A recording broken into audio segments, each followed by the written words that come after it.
and 96.3 K242CZ Valley City. The voice of the Valley.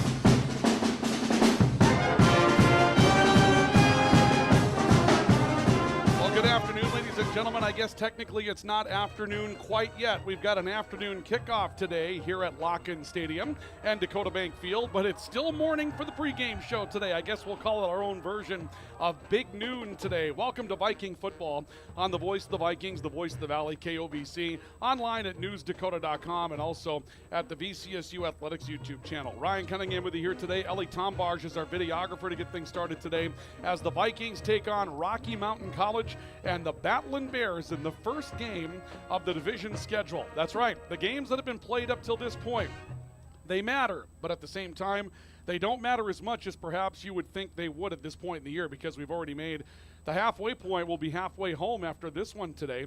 And the Vikings, in the middle of a 3-game homestand in the middle of the season, are still looking to play their first game that will count towards their playoff scenarios coming up later on this year. And that really is the difference that we have coming into this one today. Now, we'll show you this again for those of you that are with our video coverage today as we begin our Sanford Health Valley City pregame report, brought to you by Sanford Health Valley City. Here for all and here for good. So we'll get to this coming up again later in the program, but just to give you an idea of where we're at coming into the day, as you take a look on your screen, you will see all the teams in this division, 7 of them, have an 0-0 record. For those of you on the radio side of things on KOVC, not a division game has been played in this group as of yet. Some teams have played 4 games, some teams have played 5, and right now Rocky Mountain College comes into this matchup 0-4. Valley City State comes into this matchup 3-1. To hear Dennis McCulloch tell it, that is a very, very deceptive 0-4 football team that the Vikings will be up against today. They've got an explosive player by the name of Darius Haskin who will play at wide receiver, and later on in our coaches conversation with Coach McCulloch, you're going to hear Coach McCulloch refer to him like a Steve Battle type of player. Now, for those of you that aren't familiar with Viking football, Steve Battle was here back in 2000 and 2001 when the Vikings won the inaugural Dakota Athletic Conference Championship and attained a ranking that was high as number 3 in the nation in 2001. Steve Battle was an uncoverable player. So when you hear Dennis McCulloch referred to an opposing wide receiver as a Steve Battle type of player, he's giving a lot of respect to that particular player. And Darius Haskin of Rocky Mountain College comes into today with 26 catches for 533 yards and 6 touchdowns. And Coach McCulloch tells us that this team is going to be much more explosive than some of the teams that the Vikings have played so far this year. And that's how we'll get things started on our pregame report today with the Dennis McCulloch Show as part of our pregame coverage for Viking football. And again, our pregame report brought to you today by Sanford Health Valley City, here for all and here for good. Coach McCulloch joining us today to give us the rundown of the aftermath of Simpson University and the Red Hawks coming to town last week for homecoming. That aftermath was a game where the Vikings dominated for the first 20 minutes. They led 24-0. They held on for a 27-21 victory, having to hold on late against that Simpson University team to pick up a victory. And there were some concerns coming out of it. The Vikings trying to step up in some narrow windows, and the Vikings being banged up a little bit as well. Coach Dennis McCulloch in part 1 of the Dennis McCulloch Show for this week. When we got done talking after the game with Simpson, there were a couple of concerns that you had. First of all, was your team stepping up to some competition that you thought was going to be really good this week? But then the other concern is injuries. I know that you took some lumps in that game with Simpson. So let's talk about personnel before we get started. Where are we short? What types of things are the Vikings going to be dealing with today when it comes down to either key absences or key limitations? Yeah, I think, defensively we'll be down, Taryn Larson, defensive lineman. Joey Antonucci has been limited in practice. We'll see how much he could play. We know Ashton Rakino's probably out again this week. So our linebackers are definitely thinned, in that spot. We're hoping that James Don, corner that will be on the field today. He's been limited in practice, so we'll still see how that's going to work out. So yeah, defensively we definitely are thinned and have some concerns. Offensively, we're other than I don't know that Zach Fall will play offensive lineman. That he's been trying to come back this week and been again kind of hit and miss with that piece of it. But I think everybody else, should be getting back in. And like I said, we've had our running back crew is just always a lot of question marks, more than probably answers sometimes when we're doing that. But right now it looks like we should have at least 3 playing today. So. Coach, it's tough when you start mentioning those players defensively, particularly Joey Antonucci and Ashton Ricchino, because they're a heart and soul of what you want to do as far as stopping teams, particularly when they run the ball, chasing around a mobile quarterback. So that must have presented some challenges trying to game plan for Rocky Mountain this week. Yep, you're exactly right, Ryan.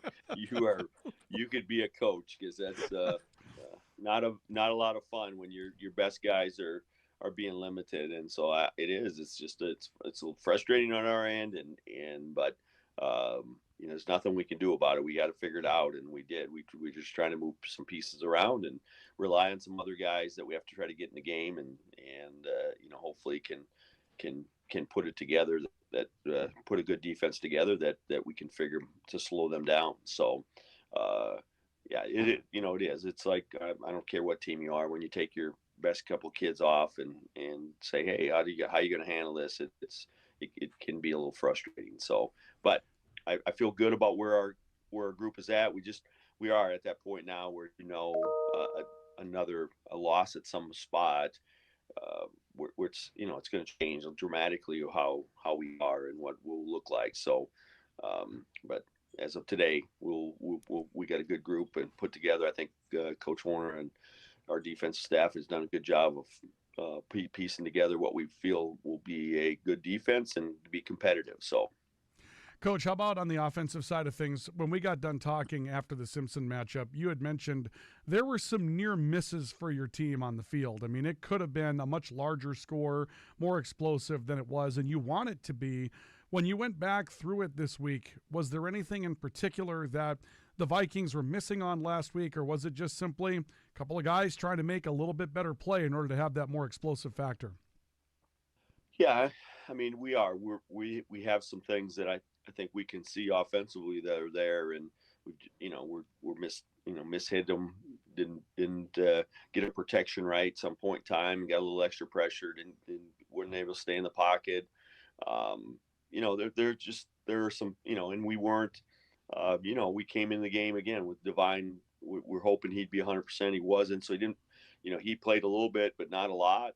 And there's probably some run game things that maybe explosively he could have, made some guys miss. I think Marty Goen came in and did a good job, and he's solid, and and in his replacement, but I think our hope was in the game we'd establish a run game, create some opportunities better in our pass game stuff, and I'm not sure that those all those pieces were able to work out as well as we wanted. But I think overall, I think we feel good at where we're at, and I think getting guys back to be healthy will definitely help us. And again, Rocky Dink brings a different challenge for us, and they're improved. I know their record says 0-4, but they're going to be a very good defensive, offensive team, and we're going to have to play really well to beat. So. When we got done talking after the game with Simpson, there were a couple of concerns that you had. First of all, was your team stepping up?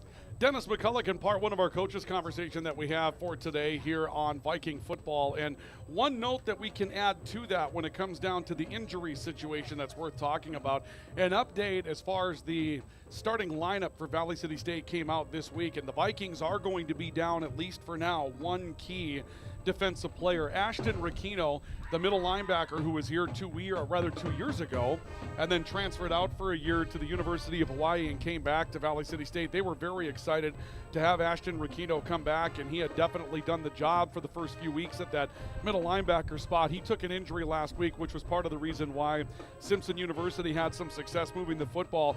Now, his replacement last week also took an injury. Joey Antonucci took an injury in that matchup. Joey Antonucci is going to start, however. So at the beginning of the week, Joey Antonucci was questionable to even play today. I'm not sure if it was probable or questionable, but it was probably somewhere in the middle of all of that, okay? And now, as it turns out, he's going to play. He's going to be at least the starting middle linebacker today, and that's a big update for the Vikings today just because they're without Ashton Rakino, who's a big part of their defense. This is a Viking defensive team that has not allowed a ton of yards on the ground this season. They come in allowing just 80 yards a game. That's one of the main reasons why their defense has been successful in getting 3 wins for Valley City State. They've been able to limit the running game, but Joey Antonucci being in this situation where he's going to be the starter and injured, that might slow the Vikings down a little bit. Joey's a great player. We just know he's not at 100%. And without Ashton Rakino in the lineup, that obviously is a blow for the Vikings today as well. That's part 1 of our coaches' conversation with Dennis McCulloch, the head coach of the Vikings. When we come back in part 2 of our pregame report with Coach McCulloch, he'll run down what it is that makes Rocky Mountain College so very threatening today. We'll also go through the up-to-date standings that we have for today as well. So those up-to-date standings coming up here in a couple of moments. So do stay with us as we continue along with Viking football today. It's the Vikings and the Battlin' Bears of Rocky Mountain College. We're glad to have you along with us here today, and we'll come back with more in a couple of moments as we continue with our coverage of Viking football next. Orthopedic pain is limiting. It's unpredictable. And when it disrupts the way you move, it disrupts the way you live. Life is better when you feel empowered to move the way you want, when you want. And that's where our experts come in. We're your guides to orthopedic and sports medicine treatment options that can manage your pain, rehab your injuries, and restore your confidence. Take back the freedom to move. Explore your orthopedic options at Sanford Health.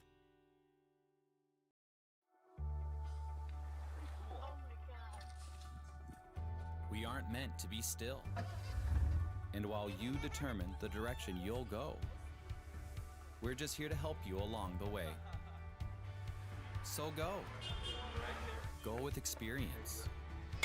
Go with teamwork. Go with neighbors. Go with integrity.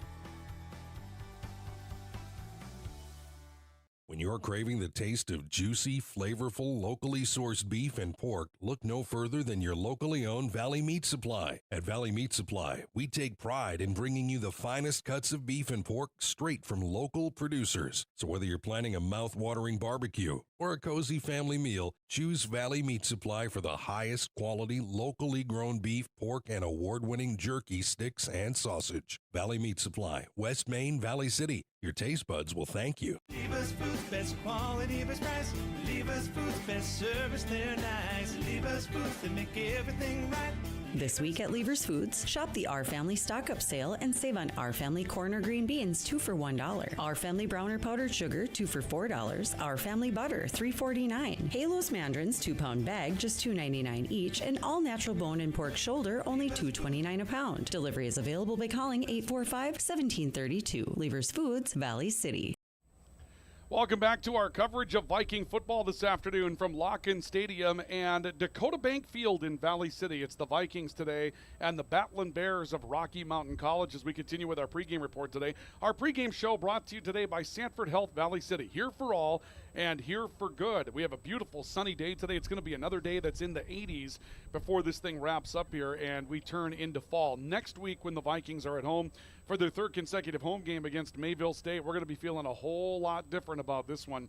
High temperatures here in this area are looked to be in and around that upper 50s to around 60 to start the week, maybe the 60s next week. And for those of you that are joining us from Montana today on our video stream, well, good luck to you out there in the Billings area because we understand that there were some winter storm watches that already went into place in a couple of places in southern Montana and up near the Glacier National Park area. 16 inches of snow in some places in the, I think, the Beartooth Mountains in Montana. Obviously, great skiing once the storm is gone, but this seems to be a little bit early for 1.5 feet of snow or something like that. So we've got weather that probably looks a little bit better comparatively to what you might be dealing with out in Big Sky country. Here, it's going to be in the 80s today. It's going to be warm, probably not in the 80s as we kick it off. And believe it or not, we've got a north-northwest breeze that's blowing right now that will affect the football game today, but it's also keeping things a little bit cooler for the crowd that is here as well. So it's worth talking about that. Let's take a look at Drive for the title that we have for you today. And again, we showed you this earlier in the pregame report. For those of you that are just joining us, Montana Tech ranked 5th this week. They come in with the top overall spot in the league, 5-0. They and Montana Western were considered to be the front runners in the overall Frontier, but Montana Tech scored a non-divisional win against Montana Western earlier this season, and they haven't looked back. Dakota State comes up with an 11-10. That was an 11-10 win a couple of weeks ago against I believe Arizona Christian. They were beaten this past week. No, they did. Yeah, it was Southern Oregon that they beat 11-10, right there on the right side of your screen for those of you on the video side. I seem to remember that 11-10 score. They defeated Southern Oregon to go to 3-1. Valley City State 3-1 with their 27-21 win over Simpson University last week. Mayville State now 3-2. Mayville State was beaten by Arizona Christian 21-20. Dickinson State takes their second loss last week, beaten by Montana Western 41-21. It's after they were clubbed by Carroll College 35-7 the week before. Montana State Northern now 1-4 on the season. And we also see Rocky Mountain College coming in today at 0-4 as they make their way to Valley City State. They were beaten by Carroll last week in a respectable score of 27-13. That's Drive for the title that we have for you today. Part 2 of our conversation with Dennis McCulloch, the head coach of the Vikings. We asked him what would make the Rocky Mountain Battling Bears explosive, and he immediately pointed to Darius Haskin. You'll hear him refer to Darius Haskin as number 1, but when you hear the reference to Steve Battle, again, for those of you that are joining us from Rocky Mountain today, Steve Battle is a Hall of Famer at Valley City State for his ability to lead this Viking team in 2000, 2001, just an all-star wide receiver. Actually had some conversations with a couple of NFL teams after his college career was over at VCSU. So that reference is a big show of respect towards Darius Haskin and the wide receiver that Rocky Mountain has this week. Let's get part 2 of our Dennis McCulloch show. Won't take long to find number 1, their wide receiver, who's is a real difference maker. I mean, he's a kid that I've watched several times take a 5-yard hitch into a 60-yard touchdown and make a lot of people look silly. He's very fast, athletic kid. He's a handful. They do a good job of getting him the ball in lots of different ways, put him in a lot of different spots on the field. So it's hard to really get him, where he's going to be at and limited him. Their number 2 wide receiver is very good, also a senior, and I've been impressed with him. And those guys are their top 2 catch guys and explosive guys and big play guys. And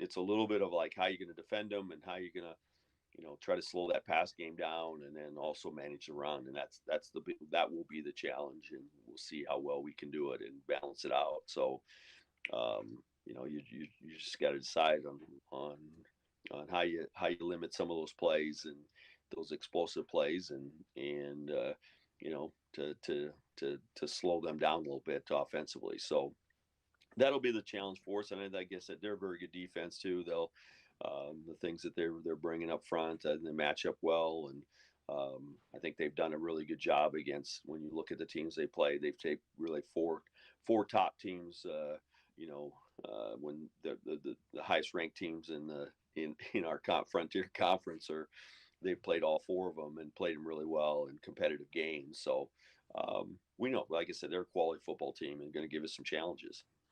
I suppose one of the fears that you might have, I know in talking with you in the past that you coach defensive backs, and when you take a look at your defensive backs, your leading tackler is Gavin Gerhardt, and he's very aggressive against the run. But that's where that explosiveness comes into play, right? He likes to make plays against the run. It's going to be really important for those guys to be true this week if you're playing a team like this. You're exactly right, and they're going to have great reads and see things really well, and we're just that's exactly right, and our safeties are going to play a huge role. to making sure they manage and help over the top of pass games. And so we limit the explosiveness. He's going to catch the ball. He's going to have a big play. We just can't, you got to limit how much that can happen. And that's going to be the challenge. Right. So when you have an elite kid like that, we've coached those kind of kids, the Steve Battle type of kid he's going to get a big play. He's going to make a splash play in every game he plays in.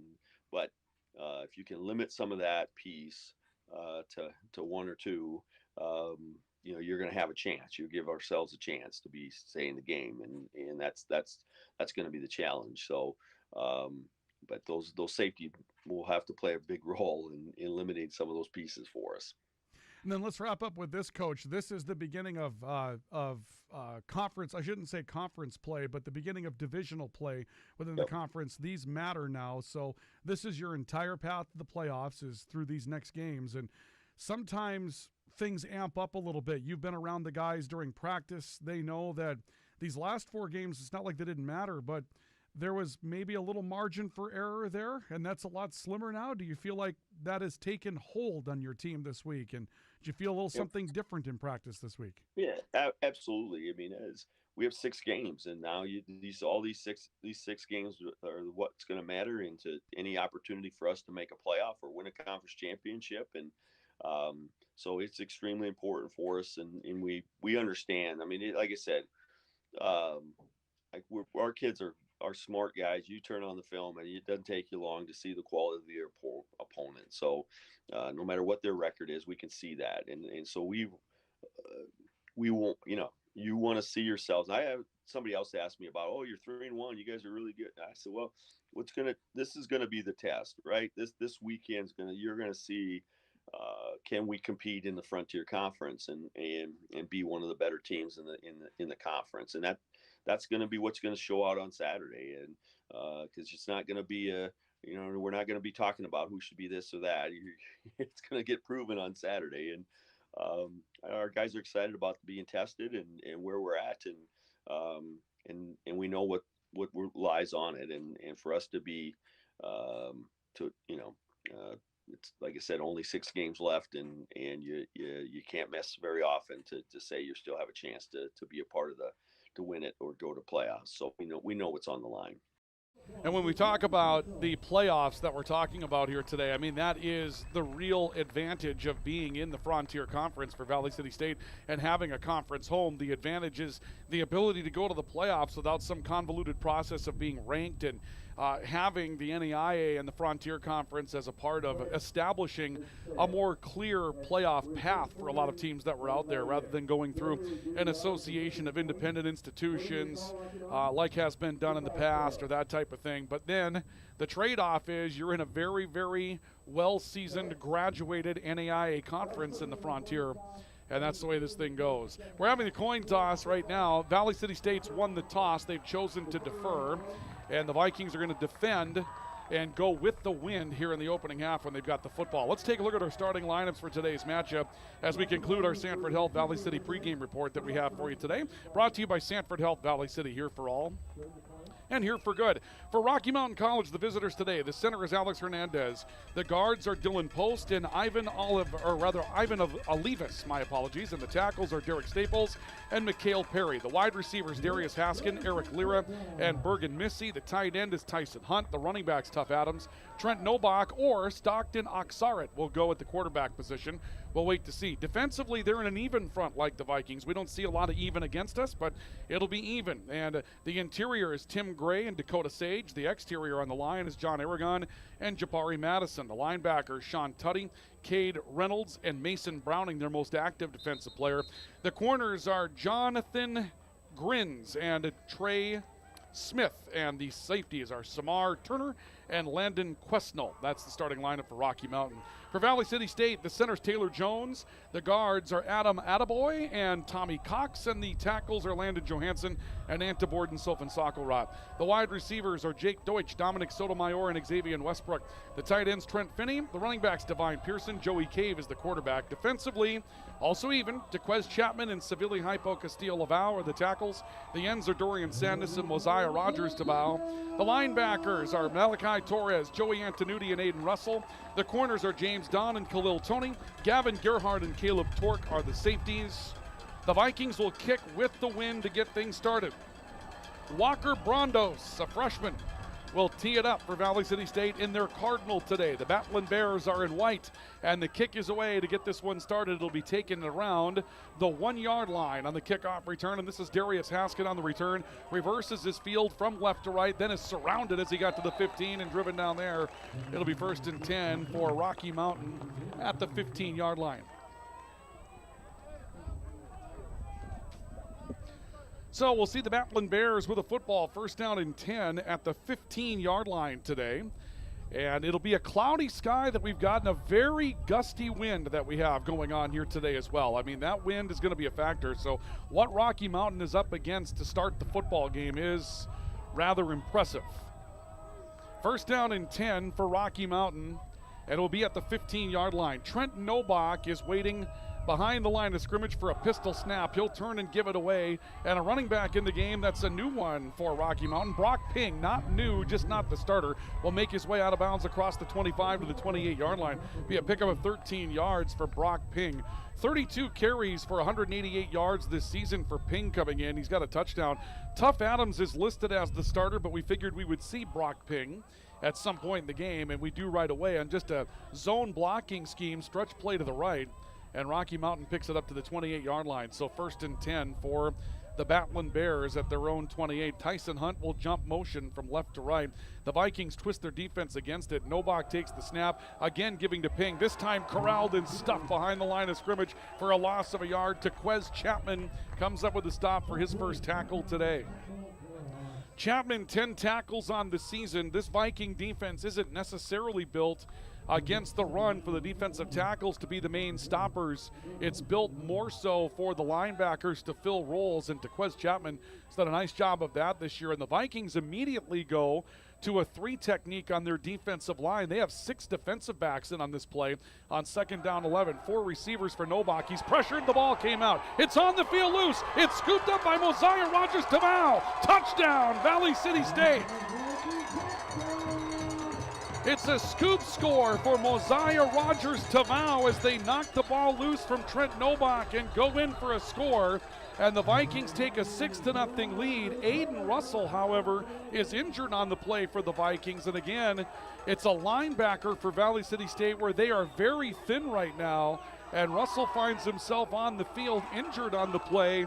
So it's bittersweet, but the Vikings come up with a scoop score for the first points of the game. Russell's back up, and it's 6-0 Vikings. Let's take a look at it again. You'll see the pressure coming in on Nobach. He's hit from behind, and the ball comes out, flops around. It's scooped up by Tavau, and it's an easy run into the end zone for a touchdown for Valley City State. And they're going to review the play. I'm sure what they're going to look for here is to whether or not Trent Nobach's arm was coming forward before he lost the football. So that will be what they'll take a look at here, and we'll take a look and see if we can see anything on the play that might lead to an indicator as to which this is going to go. Again, we'll take a look at our replay. You see Nobach drop back, and going to be tough to tell from that angle as to whether or not that arm came out or that arm was going forward. We'll give you one more look at it here. You'll see it in real time, however, not slowed down. I don't know. It seems like from that look, the ball may have come out before that arm was going forward for Valley City State. So we'll have to wait and see. I think that likely stands up. They've taken the touchdown off the board. So I would think that would likely stand up, but they're over in the replay booth taking a look at it. That booth, again, is over in the southwest corner of the end zone, or I should say southwest corner of the field, just off the end zone. And they'll take a look at it. It's close. Obviously, Trent Nobach was dropping back to pass. If anything can be taken out of that positively, what you would say if you're a Viking fan, they go to 6 defensive backs and they get pressure on Trent Nobach, and that is a big key early in the football game. This is not exactly a young offensive line for Rocky Mountain College. Alex Hernandez, who is the starting center, is a senior. You'll see Ivan Olivas in at one of the tackles positions, although he's not on the roster right now. I wonder if they have a name wrong on the information that they sent up this week. Yeah, they've got him listed as 64 on the information they sent us. He's 51 on the roster today. Ivan Olivas is a sophomore at that tackle spot. Dylan Post is a redshirt sophomore. Derek Staples is a junior at a tackle position, and Mikhail Perry is a redshirt freshman, so a little bit of youth up on that offensive line. Couple of sophomores, a freshman, but a junior and a senior as well. And the Vikings got after Rocky Mountain with a 3-man rush. But right now, the first points of the game hang in the balance of an official's replay just 1 minute into the contest. Great crowd here today.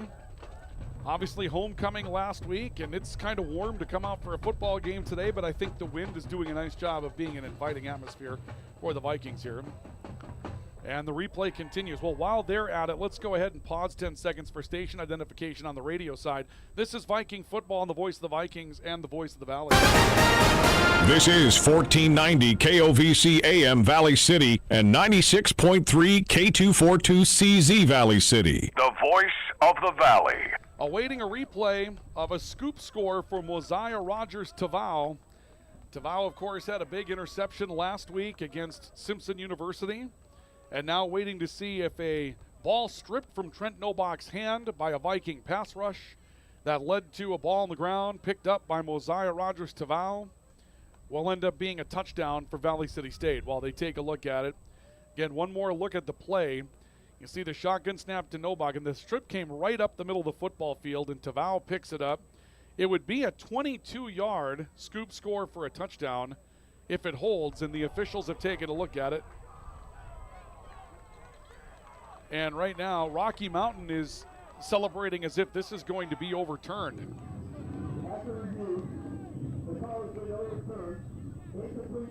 They're going to say that the arm was coming forward, and so it will not be a scoop score for a touchdown. And, you know, from the looks that we got of that play, boy, that's the second consecutive week that we've seen something that's been difficult to explain based on review.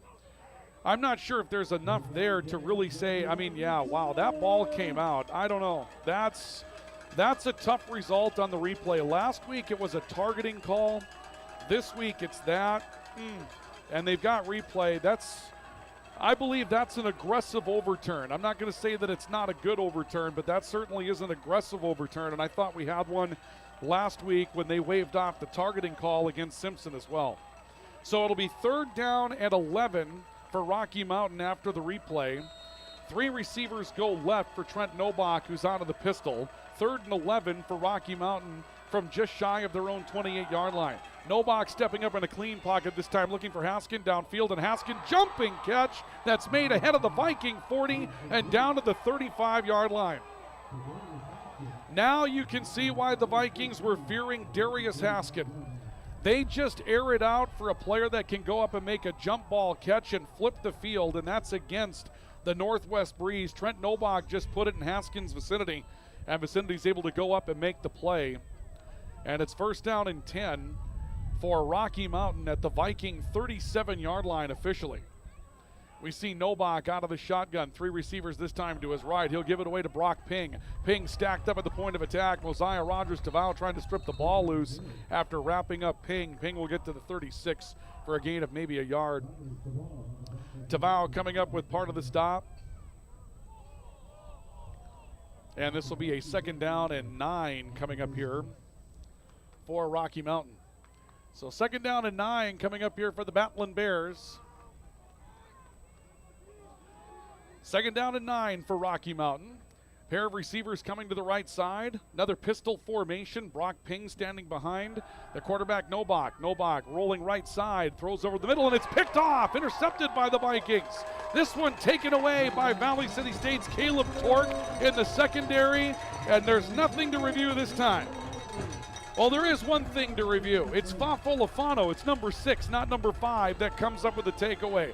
So the Battling Bears do turn it over. Valley City State will get the football at their own 27-yard line, and they'll have their first possession of the day going with the wind in 12:39 to play in the opening quarter. Fafo Lafano, one of those reserve defensive backs, and they'll be pressed a lot today with the aerial attack that you're going to see come from this Rocky Mountain team. You'll see a lot of them in when they're in nickel and dime for Valley City State. Joey Cave out of the pistol on 1st down and 10, and he loses the football. It's on the ground, and Divine Pearson goes down to get it, but way back at the 22. Very inauspicious start for an offense that struggled last week against Simpson University after the first 20 minutes. They had a problem getting underway. They made some mistakes, had some issues, and they're definitely, the Vikings are going to be looking for a reversal of that fortune this week. It's 2nd down and 15 after the fumble. Cave going to call his own number, hit and dropped back behind the 20-yard line. Mason Browning, linebacker, 33 tackles on the season to go with a sack, brings down Joey Cave for a loss back at the 19. And on 2 plays, the Vikings back 9 yards. It's 3rd down and 19 for Valley City State at their own 19-yard line. From the 19, Joey Cave out of the shotgun. Cave taking the snap, looking towards the right side, in some trouble, flush towards the right, running towards the sideline, just going to throw this one away and save some field position. So it's going to be 4th down, and that is a tough start for the Viking offense this afternoon. Couple of negative plays, a fumble on a snap, and a quarterback taken down behind the line of scrimmage.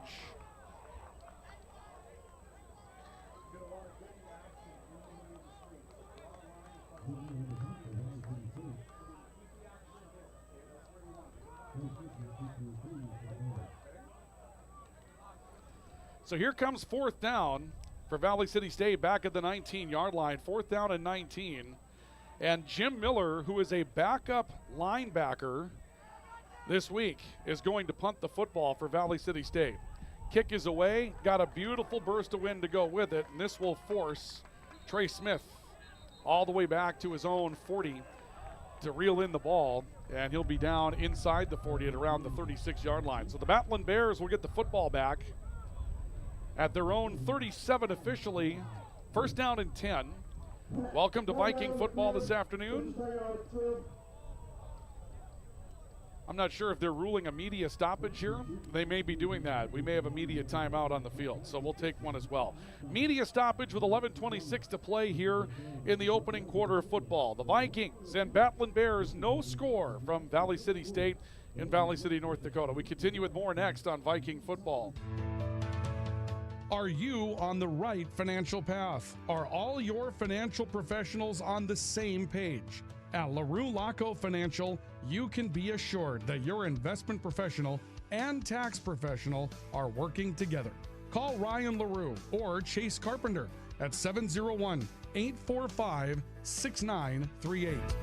Securities offered through LPL Financial. Member FINRA, SIPC. Welcome back to our coverage of Viking football on the Voice of the Vikings and the Voice of the Valley, KOVC. We're here today at Lock-In Stadium and Dakota Bank Field in Valley City. The Battling Bears with a deep ball shot that they were able to flip field on at one point. And then in the long run, end up throwing it away, and that's after a hit on the quarterback resulted in a fumble and a strip score for Valley City State that was overturned. So even though there's no score, if you just tuned in, you missed quite a bit of football thus far. The Vikings will come out of their huddle on the near side of the field. They may have, I'm not familiar with any media timeout guidelines that we're going to have as far as the Frontier Conference is concerned. So I'm not sure what that looks like, but it seems like that may have been what was called here in this situation.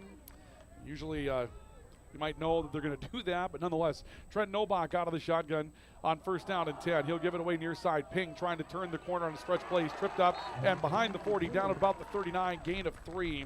Stop made for Valley City State's middle linebacker, Carbon Brink, sophomore out of Greeley, Colorado. Stepping in and making a play, and a 3-yard pickup for Ping will bring up 2nd down and 7 for the Battling Bears. No score in our LaRue Laco Financial scoreboard. And the clock will be inside of 11 minutes to go in the opening quarter on this play. Novak out of the pistol again, pair of options to his left on 2nd down and 7. Novak delayed draw to Ping, now trying to turn the left corner. Hit again from behind, and Gavin Gerhardt, the hometown kid out of Valley City, comes up with a stop on Ping. A gain of maybe a half yard. It'll be 3rd down and 7, probably going in the book as officially no gain, and a great play by the safety from Valley City to close the distance quickly and come up with a stop. Another freshman defensive back steps in for the Vikings, as we'll see Shazen Lopez, a freshman out of Hawaii, that comes in. The Vikings again go to 6 defensive backs on 3rd down and 7. Novak dropping back, has time, now steps up in the pocket, is going to run with the football. Stretches out near side, avoids one would-be sacker, and then slides to the 42 for a gain of about 3. Aiden Russell coming up with the stop for Valley City State. It'll be well short of the first down for the Battling Bears. And the Bears are likely going to have to punt the football. So the Viking defense getting the job done in the first couple of possessions. The offense had a really rough start to things. And we'll see what Valley City State can do with their hands back on the football in their 2nd possession of the game. Rocky Mountain will kick it. And the snap will go back to just inside their 30, and it's up and over the head of the punter and on the ground, and the Vikings will scoop it and go to the end zone for a touchdown. A scoop score for the Vikings after all, and it's the freshman defensive back Fafo Lafano who had an interception on the last possession. This time, nothing to review. Right through the hands of Jordan Legg, the kicker from Mesa, Arizona. Lafano scoops and scores, and it is 6-0 Vikings. We'll take a look at it again. The snap right through the hands on the kicker Legg. He can't rescue the football, and Lafano picks it up and takes it in for the score. And the Vikings put the first points on the board at 9:30 to play in the opening quarter. Walker Brondos will come on for the extra point opportunity to try to dot the I. Out of the hold of Nick Mears for the Vikings. Snap behind him, but he went to get it. And the kick on the way from Brondos is good, and the Vikings have a 7-0 lead. So the defense gets on the board. 2 stops and a touchdown. And Valley City State has a 7-0 lead with 9:30 to play here in the opening quarter of football. We have a timeout. Our LaRue Financial scoreboard reads Viking 7, Bears nothing. This is Viking football on KOVC, the voice of the Valley, and also on the VCSU Athletics YouTube channel and newsdakota.com. At CHI Mercy Health, we believe human kindness is at the root of all healing, providing care on a human level, courage when it's needed most, and a connection that's ever present among us all. Human kindness is meant to be shared. It puts a smile on someone's face and seeks to do the same for others. Take the time to nourish what's inside and watch your life flourish outside, because taking care of yourself is an act of human kindness. Just like human kindness, happiness can come from the most unexpected places. Whether it's from your friend, your dog, or a memory, embrace it and pass it on. CHI Mercy Health of Valley City. Welcome back to Viking football here on the voice of the Vikings, the voice of the Valley, KOVC. Ryan Cunningham with you here today from Locken Stadium and Dakota Bank Field. And the field's been pretty good to the Viking defense so far today. The offense won't need to get on the scoreboard first today for Valley City State, as the defense did the job. A scoop score for touchdown for Fafo Lafano on an errant punt snap that puts the Vikings on the board. Again, you'll see it here.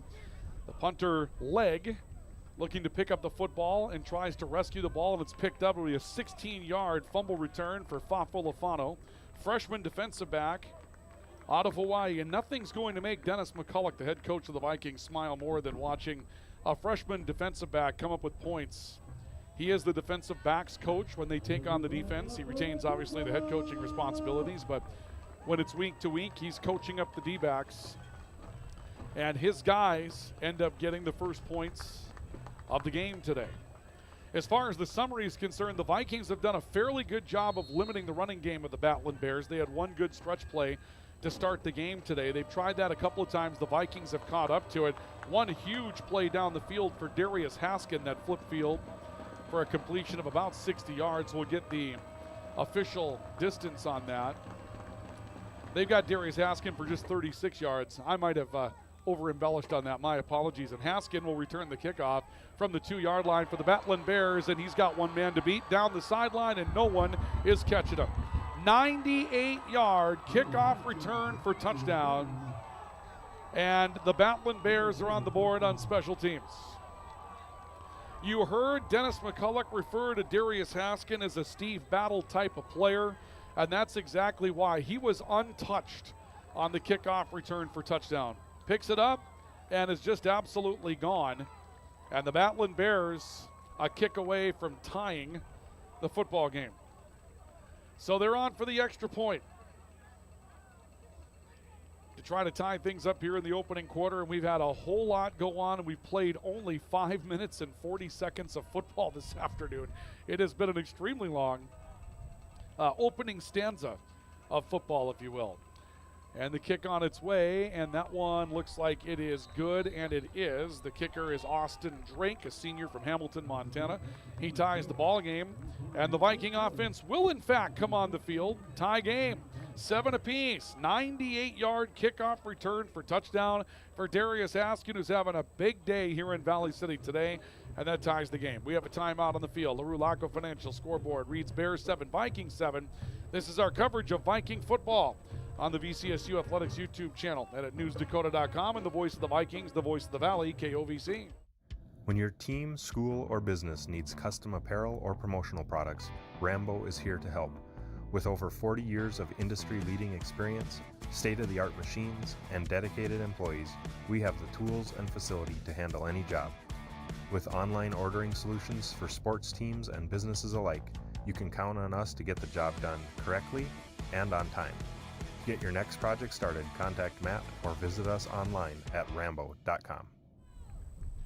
Welcome back to Viking football. Valley City State, a very ruckus crowd after a scoop score on a punt snap from Rocky Mountain that was errant. Now rather demure after a 98-yard kickoff return for touchdown for Darius Haskin has tied the football game. It is all even at 7 apiece, and we still have 9:20 to go in the opening quarter of football. And a fair catch will be taken by Xavier Westbrook on the kickoff for Valley City State. Got a couple of players that go down out in the middle of the field as the blocking had engaged at that point. I'm kind of wondering when, not that I'm rooting for it, so don't get me wrong, but when the college game is going to adopt the professional kickoff rules. I know a lot of football purists were very much against changes in the kickoff game in the NFL, and then as you've watched it, you probably begin to realize that it's not the worst thing in the world. And so you might start to wonder when that might work its way into our level. This Viking offense really struggled on their first possession, -9 yards of total offense here this afternoon. Joey Cave with 4 receivers on 1st down and 10. Cave dropping back, pressured down again behind the line of scrimmage. They are not protecting him at all today. Jabari Madison, defensive end out of St. Louis, Missouri, comes up with a quarterback sack. And that'll drop Joey Cave for a 7-yard loss. And on all 4 offensive snaps for the Vikings today, they had, of course, a punt, so 3 the first time around, and now that one. We've seen Rocky Mountain's defensive linemen in the Viking defensive backfield in very short order. 3 options to the right, one, or actually to the, to the right, one to the left. Cave going to call his own number on 2nd down. He tries to take on that defensive line. He's wrapped up by Dakota Sage near the point of attack. Cave will get it back to the 20, be a gain of perhaps 3 yards. And here comes 3rd down and 15 for Valley City State. Cave has been the leading rushing option for the Vikings this year. Divine Pearson will come back into the matchup for the Vikings. Obviously, if you're Valley City State, you want to establish that running game for a couple of reasons. Less opportunities for Darius Haskin to affect the game if you're Rocky Mountain, because they don't have the ball as much if you're running the football. But Cave has to throw on 3rd and 15. A clean pocket this time, lots of time. Throwing near side, it's Divine Pearson that pops open. Pearson's tackled as he got to around the 28, wrapped up there. He was driven back near the 25, then surges his way back out to the 28-yard line. Be a nice gain for the Vikings, and they finally found some time for Joey Cave to operate with, but it'll be a 3 and out for Valley City State as 4th down and 6 awaits them. So the Battling Bears will go back to return another punt snap, or another punt, and Trey Smith will go back inside his own 40-yard line. Jim Miller is going to punt the football for the Vikings. And the punt, line drive, end over end. Smith will catch it, tries to return it, spins out of one hit, looks to exploit the middle of the field, wrapped up momentarily, then dropped again. Owen Quayle, I believe, was in on special teams. It got to him. But Trey Smith did a little something out of nothing there as he returns for about 5 yards to the 41-yard line. And here come the Battling Bears. First down and 10 and a tie ball game at 7 apiece. Well, when you start taking a look at the summary of this one, it is obviously lethargic for the Viking offense and something that they're definitely going to want to change. Right now, the Viking offense have negative 18 yards rushing. Rocky Mountain has negative 1 yard rushing. And so 36 yards receiving for Rocky Mountain to 14 for the Vikings. It's not a great tale of the tape right now, really, for anybody, but certainly for the Viking offense. They'll give the football away to Tough Adams, and now Rocky Mountain busts one with Tough Adams. He's down the near sideline. Second level 20 of the Vikings, knocked out of bounds by Gavin Gerhardt up and around the 15. So Tough Adams on a stretch play stretches one out. 24 carries for 118 yards this season for Tough Adams. And he just bruises his way out to the right sideline and sets up Rocky Mountain in the red zone. So Rocky Mountain with another opportunity, and now obviously becoming rather clear that this is going to be an offense that can move the ball in chunks. They'll run interior draw. Adams trying to break out right side. He's got a wall of blockers to the 5, dives for the pylon, and he's in for a touchdown. Touchdown for Tough Adams, just 2 plays going down the field in the rushing game. Little counter to the right side, and Tough Adams makes the rest of it work to go in and give Rocky Mountain a 13-7 lead. Well, you watch that one again, and you'll see the delay. Rocky Mountain taking full advantage of the Viking defensive linemen that like to pursue, and Adams just runs away from them. Then got that block on the right edge and dives inside the pylon for the score. And the Vikings down by 6. As we will see Austin Drake come on to dot the I again. This one hooking a bit, but he got it inside that left upright. And it's now 14-7. Rocky Mountain has a 7-point lead on the LaRue Laco Financial scoreboard. Still 6:53 to play in the opening quarter, but the Battling Bears have the momentum now. It's 13-7 Rocky Mountain. We have a timeout on the field. This is our coverage of Viking football on the Voice of the Vikings and the Voice of the Valley, KOVC, NewsDakota.com, and the VCSU Athletics YouTube channel. Hi, this is Clint from Central Avenue Health Mart Pharmacy in beautiful downtown Valley City, your only locally owned pharmacy since 1989. When you're locally owned, you care about your community and your customers. We offer a great selection of gifts and toys, as well as yarns, fabrics, sewing, and crafting. We are here for you from 9 to 5:30 weekdays and Saturdays 9 to 1. For all your pharmaceutical needs, give us a call, 845-5280. Health Mart, taking time to listen and care. Viking pep band out there, you can hear them. They've moved them out of the stands nowadays. They've got risers off to the east end zone, behind the east end zone, and still a great sound from that Viking pep band against the wind and everything else today. Rocky Mountain taking a 14-7 lead after a touchdown run by Tough Adams, and the Vikings have given up a pair of scores after scoring the first points of the game defensively. Xavier Westbrook, kickoff return for Valley City State from inside the 5, trying to bounce outside. Shook a tackle as he got to the 15. A flag is down, and Westbrook is down at around the 22. We'll see what we have there. There was some contact with Westbrook there, so it could be a face mask, and I think he's the one looking for a penalty, but we'll see if the Vikings got called for a blocking infraction, and right now the indication is that this is going to be an infraction against Valley City State initially. It will be holding against Valley City State. Flag is down to the 18-yard line. They're going to mark that half the distance from the penalty. The end game was at the 22, but the Vikings going to start inside their own 10-yard line on this next possession. They'll put it down at the 8. I don't know how a flag that was thrown at the 18 and half the distance to the goal line goes back to the 8, but we'll go with that. First down and 10 for Valley City State from the 8. Joey Cave waiting out of the shotgun, turns and gives to Divine Pearson, banging his way forward. Broke a tackle, good run out to around the 14-yard line.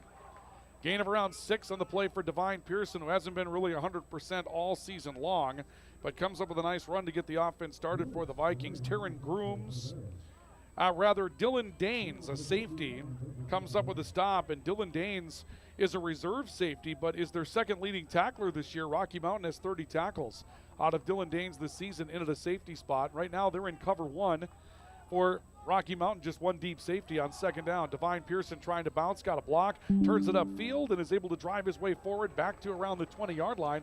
That should be enough for a first down for Valley City State. A lot of running to get there, but a pickup of 6 yards for Divine Pearson, and the Vikings have something positive to work with as the running game gets them a first down.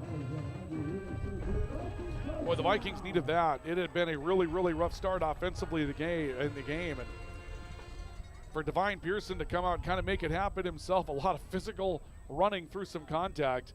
He's got a first down for Valley City State. From the 20, it's 1st and 10 Vikings. Xavier Westbrook faking the jet sweep. Joey Cave, his own number, hit as he got to the 21 and down. Did not fool Trey Smith, who comes up from a corner spot for Rocky Mountain to make the stop on Joey Cave. It's a positive play, gain of 2, but it'll bring up 2nd down and 8. Trey Smith, 21 tackles on the year, 3 breakups. They've got some athletes on the defensive side. Sean Tunney, we haven't seen him really factor in yet, but he's playing linebacker right now for Rocky Mountain on the left side of the defense. He has a pick and 5 breakups as a linebacker this season. They use him maybe as a modified defensive back, and he's playing defensive back right now as they go back to 2 deep safeties. 2nd down and 8. Play action. Cave wants to throw. Looking right side, throws in the flat. He's got Divine Pearson as the check down. Pearson breaking a tackle outside the numbers 30, knocked out of bounds as he got to around the 34, and that's enough for a Viking first down. Pickup of 12 yards for Divine Pearson. Well-designed passing game for Valley City State, looking downfield to try to find some development there when it wasn't there. Divine Pearson, who's got moves after he gets his hands on the football, sets up as the check down receiver. And what the Vikings are looking for there is if you're going to make that play and you're going to go deep every time, they'll take Divine. And once you step up to try to get him, you might find one of those wide receivers that can get loose down the field. 1st down and 10, the Vikings go to 5 receivers. No backfield. Joey Cave dropping back. He's got some room to roll on the left side. He's going to tuck and run and makes his way to the sideline where he's knocked out of bounds at around the 39. Gain of 4. Earlier in the season, you would have seen Joey Cave try to put a licking on somebody as he was making his way out to the sideline. This time, though, maybe the word's gotten to him that he can't afford to take too many hits. And Sean Tuddy does run him out of bounds on the near side of the field, along with Jonathan Goins, who's out as a corner on this defensive front. Gain of 4 for Cave and the Vikings, and it's 2nd down and 6. The Vikings trailing 14-7, 3:40 to play in the opening quarter. Cave thought about throwing, thought about running, then decides to put the head down and burrow forward and take some contact after the play. As he makes his way to the 43, he'll be short of a first down by a couple of yards, and that looked broken. Stop for Jabari Madison for Rocky Mountain, and here comes 3rd down and 2. Dennis McCulloch lobbying on the sideline. He didn't like the extra contact that came in on Joey Cave after the play. Looked like one of the Rocky Mountain defenders just simply trying to get to the play and couldn't slow down on momentum. Nothing malicious, but at the same time, contact with the quarterback's going to draw the dander of the coach a little bit. We see Cassius Ashtiani into the game as a wide receiver. Joey Cave trying to run the football. Cave brought down around the 41. This is going to be close. They haven't made an indication yet if this is going to be a first down for Valley City State. The spot of the ball is the 41. It seemed like 46 rather. It seemed like he needed the 45 for a first down, and they're going to move the chains. Joey Cave got enough to pick up a first down. So Valley City State picks up another first down as Cave runs them forward, and it's 1st and 10 for the Vikings at their own 46-yard line. 3 options right. Cave running option, fakes the pitch, keeps the ball himself, and is down right at the line of scrimmage. Tried to show option with Divine Pearson, but a lot of athletes up on that defensive line, and there's just not much of a chance to make them miss. The man who really made the play for Rocky Mountain there was Jalen Saintel, defensive lineman, a freshman out of Homestead, Florida, that you're trying to fool that guy on the end in that option look. He was the man that was on the end there, and he took Joey Cave and stayed true to his assignment, made the stop. 2nd down, a long 9 for the Vikings. They'll give it away to Divine Pearson. Big hole in the middle of the football field. Pearson head down across the 45 of Rocky Mountain. He's down to the 42, and the Vikings have another first down. Divine Pearson getting into the act, and the Vikings have found something they can work with in the running game with Divine, who hasn't been 100% all year. That's going to put him out to around 39 yards on the day, and we'll see a whistle here before this play gets started.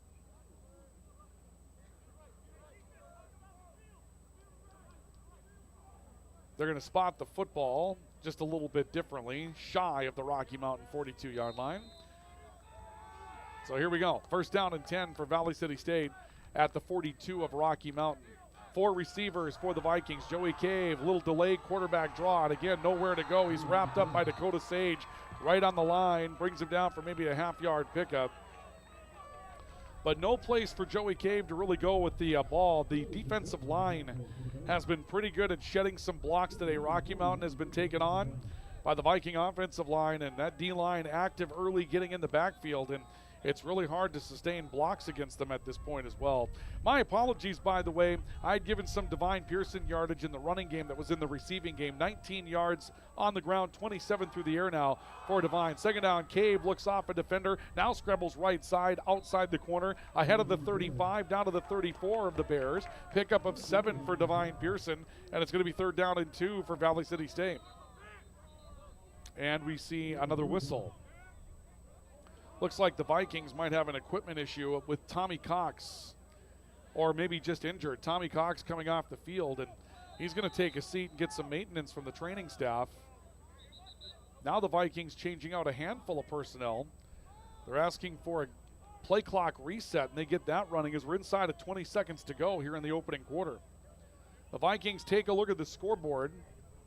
They've sustained a nice drive. Valley City State had this drive start at their own 8 after a penalty on the kickoff return, and they're going to be satisfied with the momentum at the end of 1. Rocky Mountain has the lead at the end of the quarter, however. A 98-yard kickoff return for touchdown out of the hands of Darius Haskin for Rocky Mountain, countering a scoop score on a failed punt snap by Rocky Mountain. And then the running touchdown for Tuff Adams on a couple of big gains in the running game. And the Vikings trail 14-7 at the end of a quarter on the LaRue Laco Financial scoreboard. Our second quarter is on the way next. This is our coverage of Viking football on the Voice of the Vikings, the Voice of the Valley, KOVC, the VCSU Athletics YouTube channel, and NewsDakota.com. Grotberg Electric believes in quality first, taking pride in the work and standing behind every project they do. They bring together the power, technology, and experience to keep your business online. The success of Grotberg Electric depends on 3 major ideals: the quality of their products, the commitment to their customers, and most of all, their customer service. Call Grotberg Electric today at 845-3010 or visit them online, grotbergelectric.com. Welcome back to our coverage of Viking football here on the VCSU Athletics YouTube channel, NewsDakota.com, the Voice of the Vikings, the Voice of the Valley, KOVC. Ryan Cunningham with you here today. Ellie and Charles, our videographers here at Lock-In Stadium and Dakota Bank Field today. The Vikings have sustained a positive drive after a very tough start to the day offensively. The Vikings trail 14-7 to the Battling Bears. One of those touchdowns of Rocky Mountain is a special teams kickoff return for Darius Haskin, who's been a big factor in just a couple of touches today. Here comes 3rd down and 3 for the Vikings from the Bears, 34-yard line. Divine Pearson on the carry, stacked up and stopped behind the line of scrimmage. Forward progress may get him just behind the 35. It'll be a mild loss. It's going to be 4th down. And if you're Valley City State right now, the offense is staying on the field. I don't think there's any doubt about it. No real benefit in kicking the football from here, and against this wind, a field goal, that's going to be out of the range no matter what. So here comes 4th down and call it 4. Will Fall, a junior tight end out of Dunseith, North Dakota, the former Dunseith Dragon, will come onto the field as another option to throw to. And on 4th down, he and Trent Finney will both shift to the left side of the offensive line. Cave rolls that way, looks downfield. He's in all kinds of trouble. Running away from pressure, got a block, has a corner, turns it upfield outside the numbers towards the 30, and he's got a 1st down for Valley City State, just shy of the 30-yard line. Joey Cave putting the afterburners on to pick up a 1st down after the pocket was absolutely falling apart around him. And Cave has got a 1st down for the Vikings. So 1st and 10 for Valley City State. The ball now at the Bears 30. 14-7 Rocky Mountain, just inside of the second quarter. Cave waiting for a snap. Pair of receivers come to the right side. Nick Mears will motion. Jake Deutsch is out there as well. Dom Sotomayor is on the left. Quick screen pass. This is Marty Goen in the game. Goen hit high but drives forward after a gain of 4. Maybe 3, maybe 4 before he's brought down. The Vikings look at those. Tackled by Sean Tutty, by the way. Vikings look at those as an extension of the running game. That's Marty Goen picking up the catch. He is a running back by nature and just finds his way stretching out after catching the football on the flat and picks up a few yards to kind of loosen things up. Going in on this possession as the running back. 4 receivers for the Vikings on 2nd down and 7 for Rocky Mountain. This Rocky Mountain defense held Carroll to 27 points last week, and that was a pretty good performance against a pretty good team. Goen stretching left, trying to bounce a corner, head down, ball came out. Ends up out of bounds, but that's a big pop that's going to fire up the Rocky Mountain sideline. Samar Turner, redshirt freshman out of Peoria, Arizona, comes up, just puts the helmet right on the football, and it ends up out of bounds. The spot of the ball is at the 23-yard line, and Rocky Mountain's coaching staff is lobbying for that spot to come back, and it's going to come back to the 25. Be a gain of a couple of yards for Marty Goen. By rule, I don't think an offense can benefit by throwing the ball forward as a fumble, and didn't really throw it, but a forward fumble. Here comes 3rd down and 5. Cave dropping back to throw, has time, throws right, ball dropped. Divine Pearson was going to pick up a 1st down for the Vikings.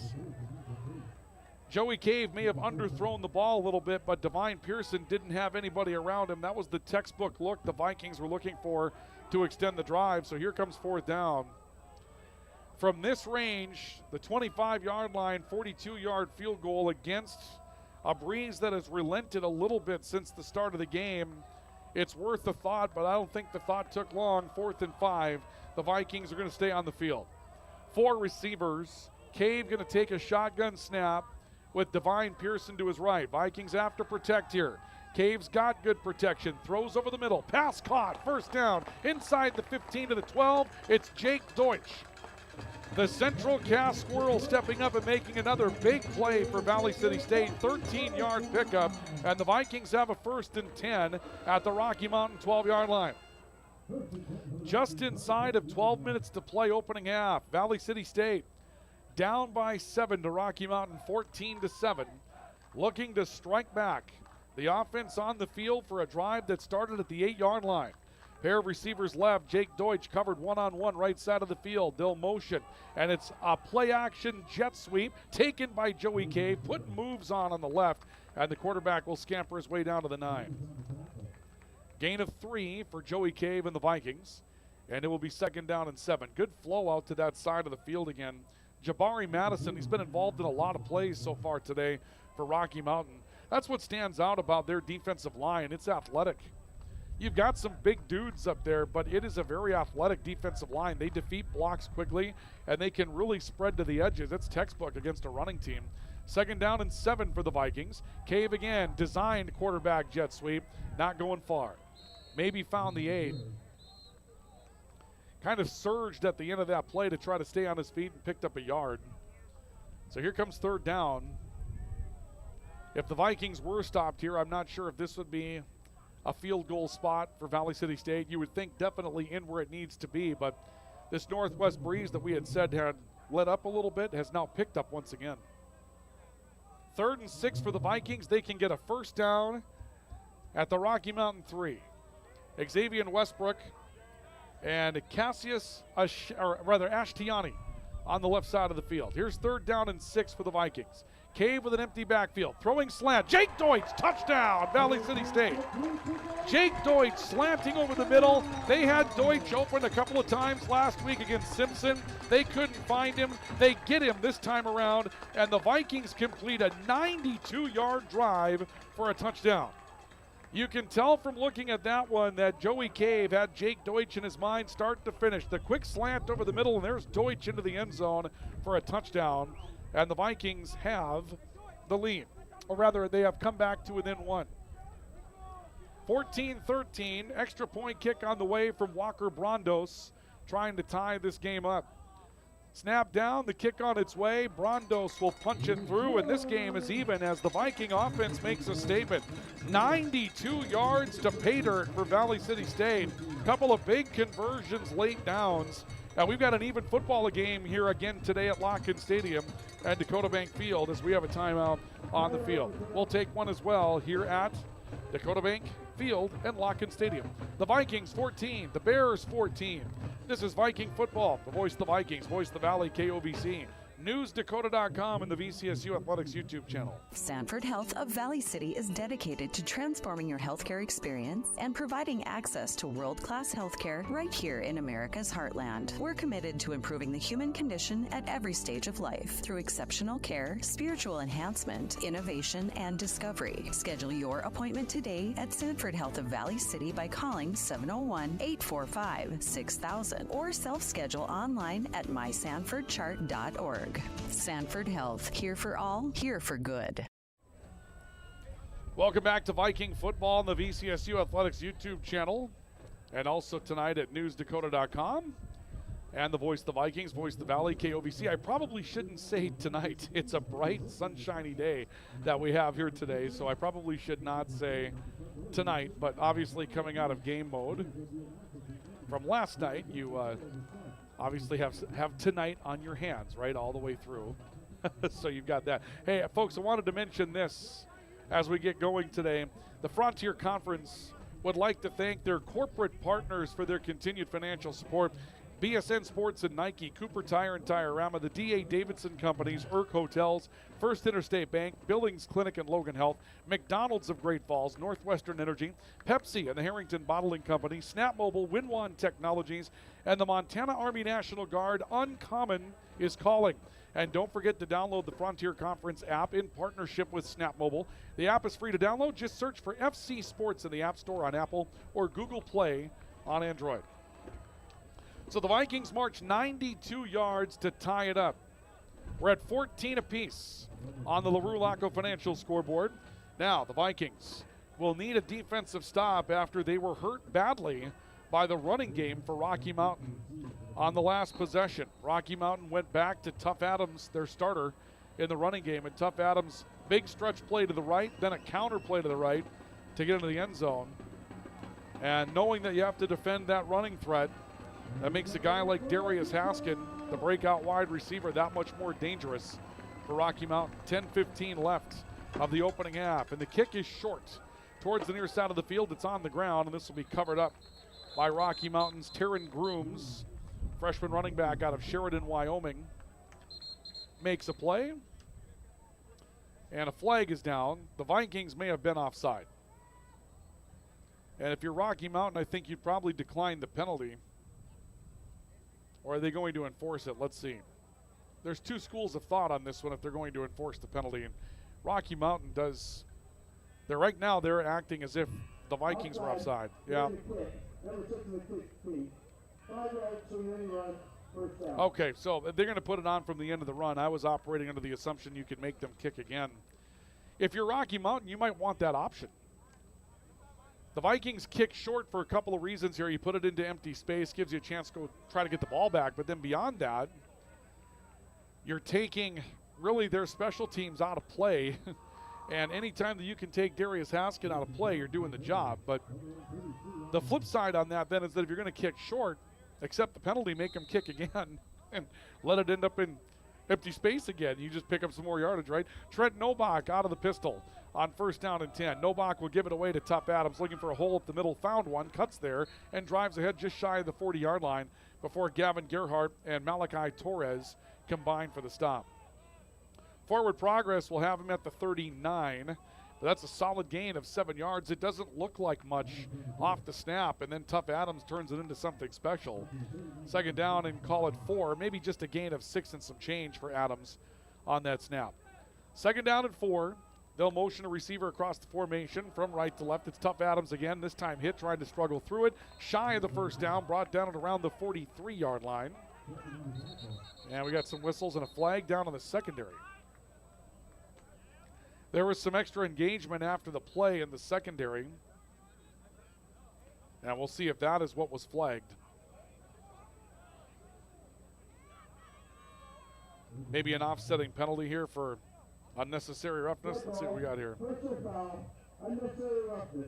Yep. No, it's not going to be offsetting. The Vikings are going to give up 15 yards for unnecessary roughness in the secondary on the end of that. And the Vikings will be none too happy about that. You're looking for a stop after driving down the field, and you end up with extra engagement in the secondary after a play is over. One of those unnecessary penalties, and Rocky Mountain will pick up a first down on it. The ball will come out to the Viking 43. Trent Novak out of the shotgun, dropping back, looking to throw, throwing near side for Haskins. This ball is underthrown, and it is picked off by the Vikings. How about Fafo Lafano again? Double coverage on Darius Haskins. They went after him, and Fafo Lafano, who has a scoop score on the errant punt snap, along with a pick earlier in the game, has another. And the freshman comes up with his third defensive play of the game. Out of Anchorage, Alaska, the Alaska Pipeline continues sending talent to Valley City State, and the Vikings turn Rocky Mountain over. It's 1st and 10 for Valley City State at their own 9-yard line. What a day the freshman defensive back is having right now. 9:27 to play opening half. The Vikings tie with the Battling Bears at 14. Joey Cave dropping back, looking to run. He's not going anywhere. He is brought down hard, back at the 6-yard line, and again, we see a play from Jabari Madison. Jabari Madison Jr., 5'11", 210, redshirt senior out of St. Louis, Missouri, and he brings Joey Cave down back officially at the 7-yard line for a loss of 2. But Jabari Madison has been an absolute handful playing defensive end today. And now you see why they can play an even technique on 2nd down and 12. A drop back, throw to the near side, pass caught Xavier Westbrook, little out route, then sidestepped the defender and got out of bounds, head of the 15-yard line. Westbrook looking for a little late hit on the end of that, as well as he's wrestled out by Mason Browning. Ball will come out to the 15. The Vikings will pick up 8, and it's going to be 3rd down and 4 for Valley City State at the 15-yard line. So Xavier Westbrook, big catch. 18 catches for 192 yards this year for Xavier Westbrook. Been a go-to guy for Joey Cave throughout the season. 3rd down and 4 for the Vikings. We'll see Divine Pearson back in the backfield. Bears showing blitz. They bring 4. Cave throws. Pass is caught. Divine Pearson up to the 21-yard line, and that's a first down for Valley City State. Had a defender in the area. I'm not sure if Darius Haskins is playing both ways. He may be doing so. They list only one number 1 on their roster, and Darius Haskins right now out at a corner. You'll have at times different players wearing the same number 1 offense, 1 defense, but Rocky Mountain's roster we have today has only one man wearing number 1, so Darius Haskins in on part of that stop. From the 21, it's 1st down and 10 for Valley City State. Westbrook motioning. Drop back by Cave, throw out of the backfield. Pearson again. Pearson sidestepping a man, gets down the sideline. He rumbles his way to the 30, out of bounds at the 32. First down for Divine Pearson. He'll pick up 11 yards. And Valley City State trying to get on the move again. The Vikings drove from their own 8-yard line and scored on their last possession. They'll take it out to the 31 this time. And it's 1st and 10 Vikings. 7:15 here in the opening half to play. And the Vikings tied up with Rocky Mountain at 14 apiece. Cave waiting out of the shotgun with 3 receivers, twin options to his right. He'll turn, gives the football away, and up the middle of the field. Just hard running that time, I believe, for Owen Quayle. Ball comes to the 35-yard line. They'll try to unpile it from there, and it is Owen Quayle. My apologies for not knowing the number right away. The angle that we're at, along with the time of the year, has us looking right into the sun at this point in the football game. It's so tough to pick up those numbers out there, but it is Owen Quayle that carries the football game, or carries the football rather. 14 carries, 54 yards coming into today. He's been kind of a spot back, if you will, when Divine Pearson, Marty Gone getting a breather. Vikings pick up 3, and it's 2nd down and 7 at their own 35. Cave drops back, throws over the middle. Jake Deutsch has it, takes a shot. They try to rip the ball out. Deutsch holds onto it, and a flag comes in on the end of this play. And I wonder if Rocky Mountain's going to give one back in the penalty category. Deutsch to the 42 looks right around the area of a first down. But there were a couple of extra shots being taken at Jake Deutsch to try to free him of the football. Oh, they're going to call an offensive pass interference penalty. And Dennis McCulloch's going to lose his mind on this. They're going to call Xavier Westbrook for offensive pass interference. They'll say the Vikings ran a pick play. And so the ball will come all the way back to the Viking 20-yard line. And it'll be first down, rather second down and 22 for the Vikings from their own 20 after the offensive pass interference play. Little pick play. The Vikings have had it in their repertoire for a number of years, but obviously you can't make contact in that situation. Cave in trouble. He goes down for a quarterback sack back inside the 10 around the 8-yard line. It'll be Nathan Beard that steps up, freshman defensive end out of Arizona, that comes up with a stop, and that will be another 9 yards in the wrong direction. It'll be third down and 31 for the Vikings from their own 11-yard line. Down to 5:35 to play here in quarter number 2. The Vikings tied with Rocky Mountain at 14 apiece. The Vikings had a good offensive drive working and then got sidetracked by an offensive pass interference penalty and now a quarterback sack. Cave to throw, now going to call his own number delayed quarterback draw, and he'll just slide to the 14, picks up what he can get. It's about 3, and the Viking punt unit will come on and have to make a play. And the Viking defense will have to make a play as well. This offense from Rocky Mountain has been hot and cold. When they're moving the ball, they're moving the ball. When they're not, they're turning it over. They've thrown it away twice today. They had a strip sack that was returned for a touchdown overruled on the very first series of the game today. So it's been trouble, but then when they're moving the ball, they're very good at moving the football. Jim Miller to punt it. Line drive, end-over-end kick, and taken at the 50-yard line, and a huge hit laid into the 45 on the return man, Trey Smith. He is popped hard and brought down on the play.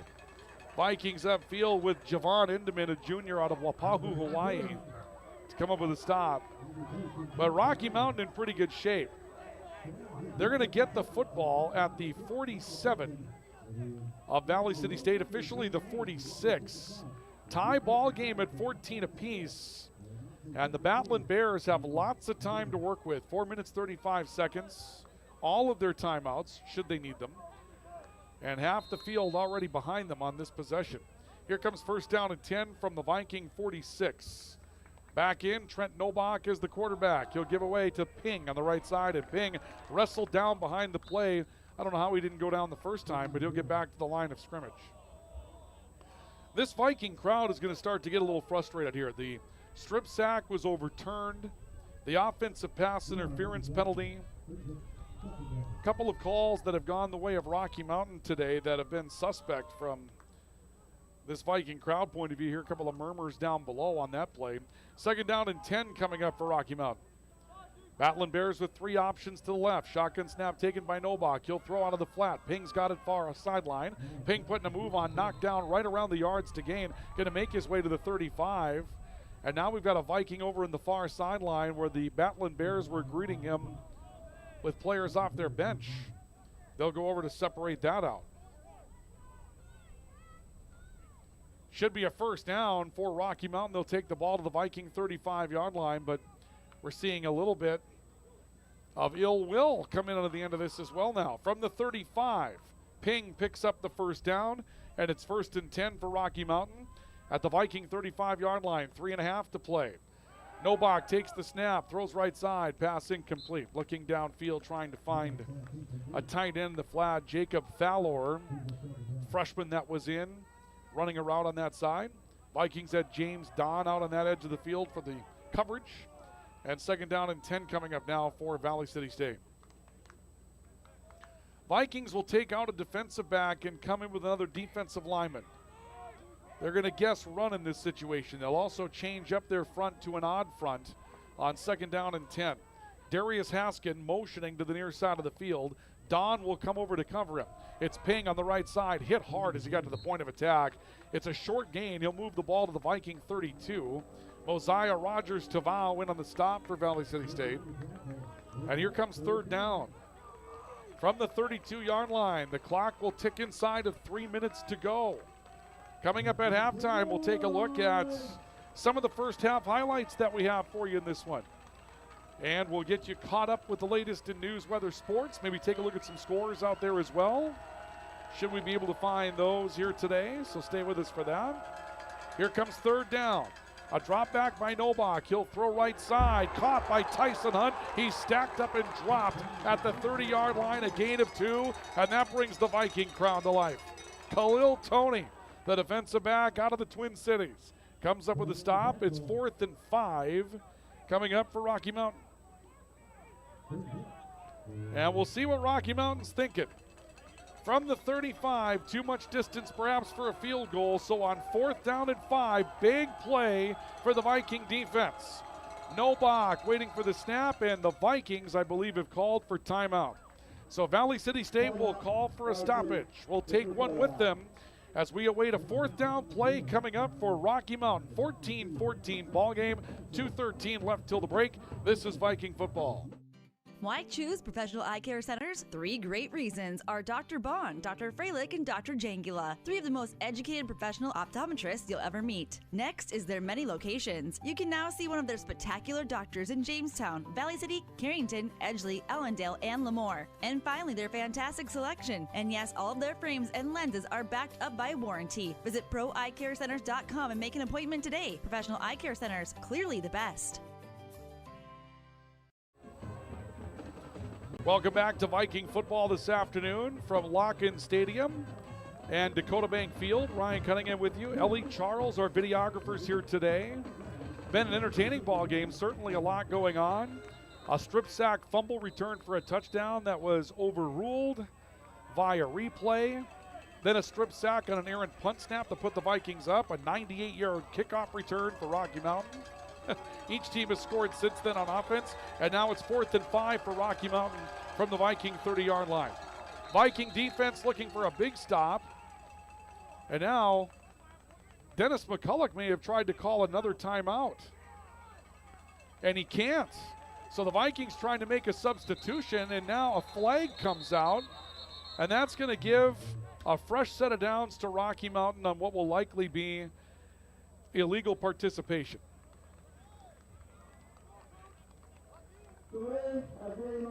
They're going to call delay of game on the defense. Yeah, they tried to take a second timeout, and you can't take 2 consecutive timeouts. So it'll move the chains for Rocky Mountain. A terrible error by Valley City State. Dennis McCulloch was frustrated with one of his defensive coaches not getting the right personnel in coming out of a timeout, and that is an unthinkable mistake. You take a timeout and you don't come out with the right personnel out of the timeout, and it extends a drive to your 25-yard line. Throw to the right side, pass incomplete. Tyson Hunt was the intended target. But just going through that sequence, you take a timeout, you have got to come back on the field with the right personnel. That's just going to be an inexcusable error that the Vikings will talk about when the game comes to an end, and especially when it extends a drive on a 4th down conversion for Rocky Mountain inside your half of the field. 2nd down and 10, 2:08 to play until the half. Valley City State, Rocky Mountain tied at 14. Snap taken by Novak. He drops back to throw over the middle. Pass is caught to the Viking 19, a gain of 6 yards. New tight end in the game, Chance Goltz, a junior out of Bridger, Montana. That comes up with a play, and that's going to take us to the 2-minute timeout.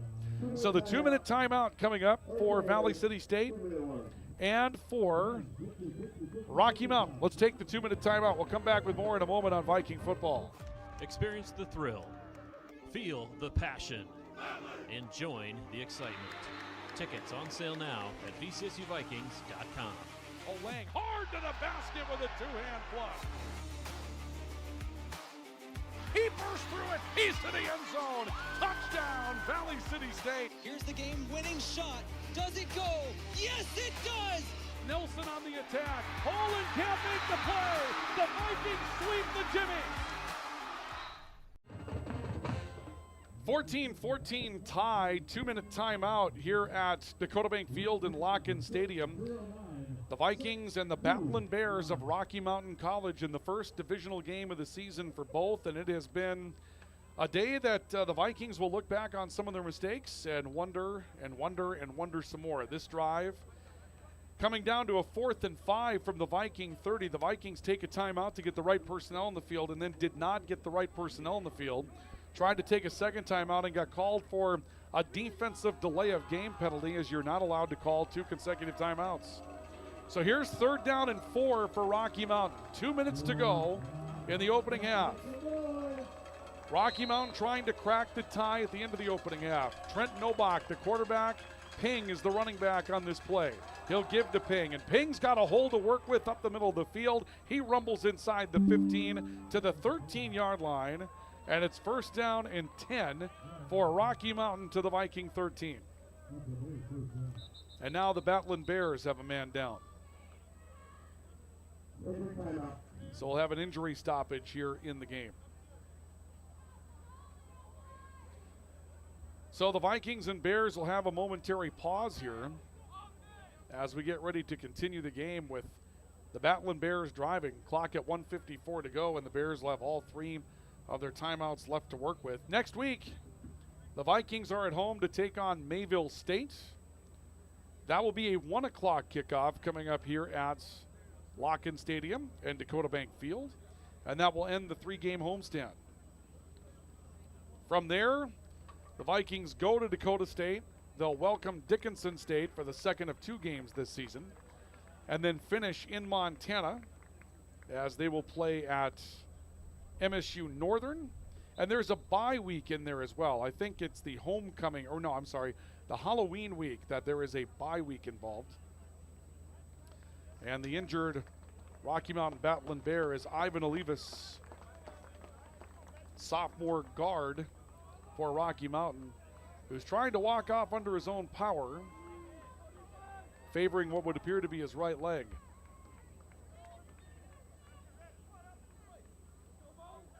So here comes 1st down and 10 for Rocky Mountain from the Viking 14 officially. 14-14 game on the LaRue Laco Financial scoreboard.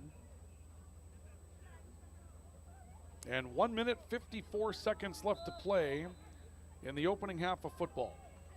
3 receivers, pair of options to the right for Trent Nobach. Peg is his running back in the backfield. Correction, Ping is his running back. Ping going up the middle, and Ping is hit right around the 12 for a gain of perhaps 2. Host of Vikings there, Tequez Chapman up in the middle, getting a good surge. Aiden Russell there as well. Mosiah Rogers-Tavau up on the defensive line. The Vikings are limited at linebacker, obviously. We've talked about that throughout the day, and we've seen them in multiple defensive backs fronts anyway. Shazin Lopez, a freshman defensive back in there right now, which would indicate they probably got at least some of their nickel personnel in. 2nd down and 8, 4 receivers, 3 to the right. A drop back by Nobach, thinking about his own number. Now throws to the end zone. He's got Haskin for a Battling Bears touchdown. You'll see Haskin step up and make the catch for the Battling Bears. An athletic play. We're used to him stretching the field. This time a short throw that Haskin goes up to the apex of a leap to make the catch on. Snap comes out to Nobach. He thought about running with the football and then saw Haskin in between a pair of men. Well covered, but nonetheless the touchdown scored. And the Battling Bears reclaim the lead as Austin Drake comes on to attempt the extra point opportunity. Nearly blocked, but he got it through, and it's good. And it's 21-14. Rocky Mountain reclaims a 7-point edge. 1:06 left to go in the opening half. We have a timeout on the field. This is our coverage of Viking football on the VCSU Athletics YouTube channel, newsdakota.com, and the voice of the Vikings, the voice of the Valley, KOVC.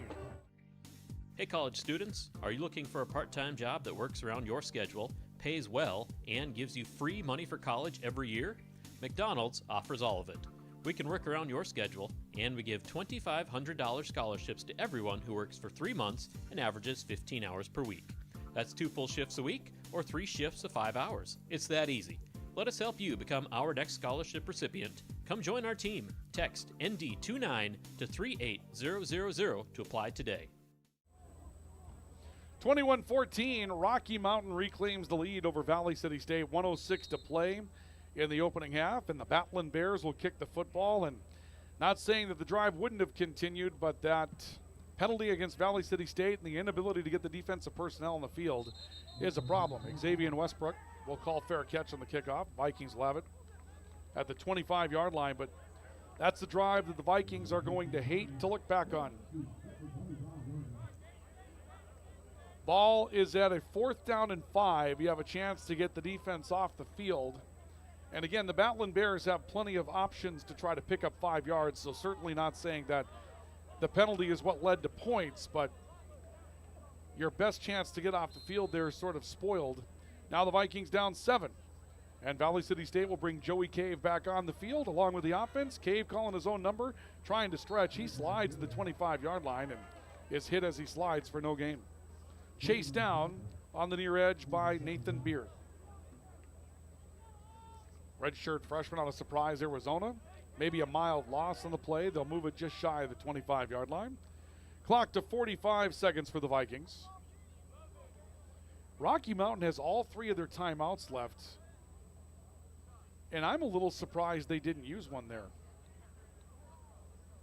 Vikings are going to take the clock all the way down to about maybe 20 seconds to go before they have to snap the football again. They snap it on 22. Divine Pearson running right towards the line of scrimmage, taken down. And apparently Rocky Mountain doesn't want to force the Vikings to punt the football. That's puzzling. Okay. They'll take the 7-point lead and we'll go into the locker room, I guess, at that point. Had I been the Battling Bears, you've got 3 timeouts that you're going to give back. I would think you'd use them and force a punt and see what happens, but in the long run, nope. They'll be satisfied with the 7-point lead going into the intermission, and that's where we're at. So we make our way to our halftime report, which is brought to you today by Rambo. We're in the business of making you look good at Rambo. We'll come back with our halftime highlights, and we'll give you a news, weather, sports update coming up here as we continue along as well. So do stay with us. At the end of a half, your score is Rocky Mountain 21, the Vikings 14. This is Viking football on the VCSU Athletics YouTube channel, newsdakota.com, and on the Voice of the Vikings, the Voice of the Valley, KOVC. Orthopedic pain is limiting. It's unpredictable. And when it disrupts the way you move, it disrupts the way you live. Life is better when you feel empowered to move the way you want, when you want. And that's where our experts come in. We're your guides to orthopedic and sports medicine treatment options that can manage your pain, rehab your injuries, and restore your confidence. Take back the freedom to move. Explore your orthopedic options at Sanford Health.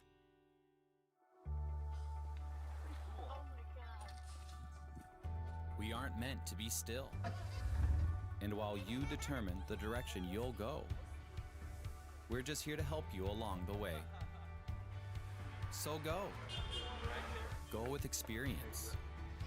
Go with teamwork. Go with neighbors. Go with integrity.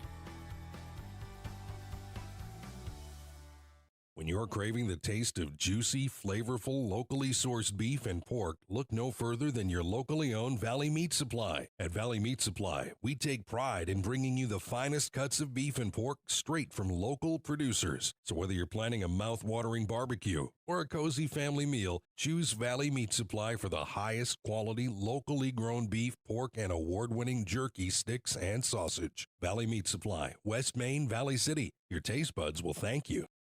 Lever's Foods, best quality, best price. Lever's Foods, best service, they're nice. Lever's Foods, they make everything right. This week at Lever's Foods, shop the Our Family stock-up sale and save on Our Family corn or green beans 2 for $1. Our Family brown or powdered sugar 2 for $4. Our Family butter $3.49. Halos mandarins 2-pound bag just $2.99 each, and all natural bone and pork shoulder only $2.29 a pound. Delivery is available by calling 845-1732. Lever's Foods, Valley City. Are you on the right financial path? Are all your financial professionals on the same page?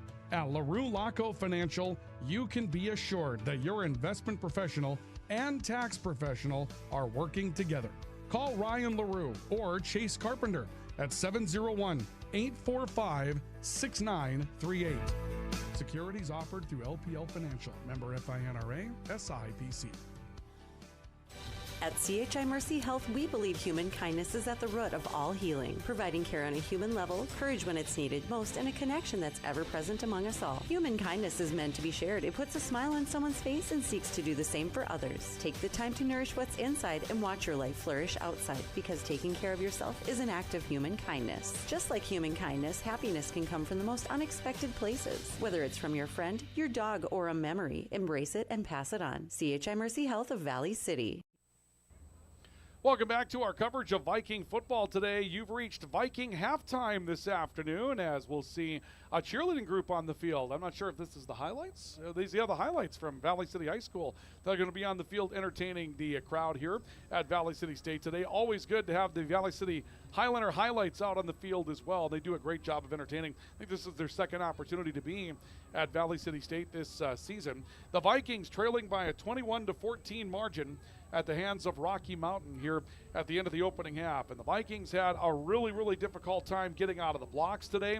Then they drove 92 yards and scored, then gave up a touchdown at the end of the opening half, in part when they couldn't get defensive personnel in the field and took a delay of game penalty on defense for trying to call 2 consecutive timeouts. And that was a real issue for Valley City State at the end of the game, or at the end of the half rather, that allowed Rocky Mountain to get on the board a second time. Meanwhile, Rocky Mountain, Darius Haskin, their all-star receiver, a huge play to change field position in a big way earlier in the game. He also had a 98-yard kickoff return for touchdown in that opening half of football, which was huge.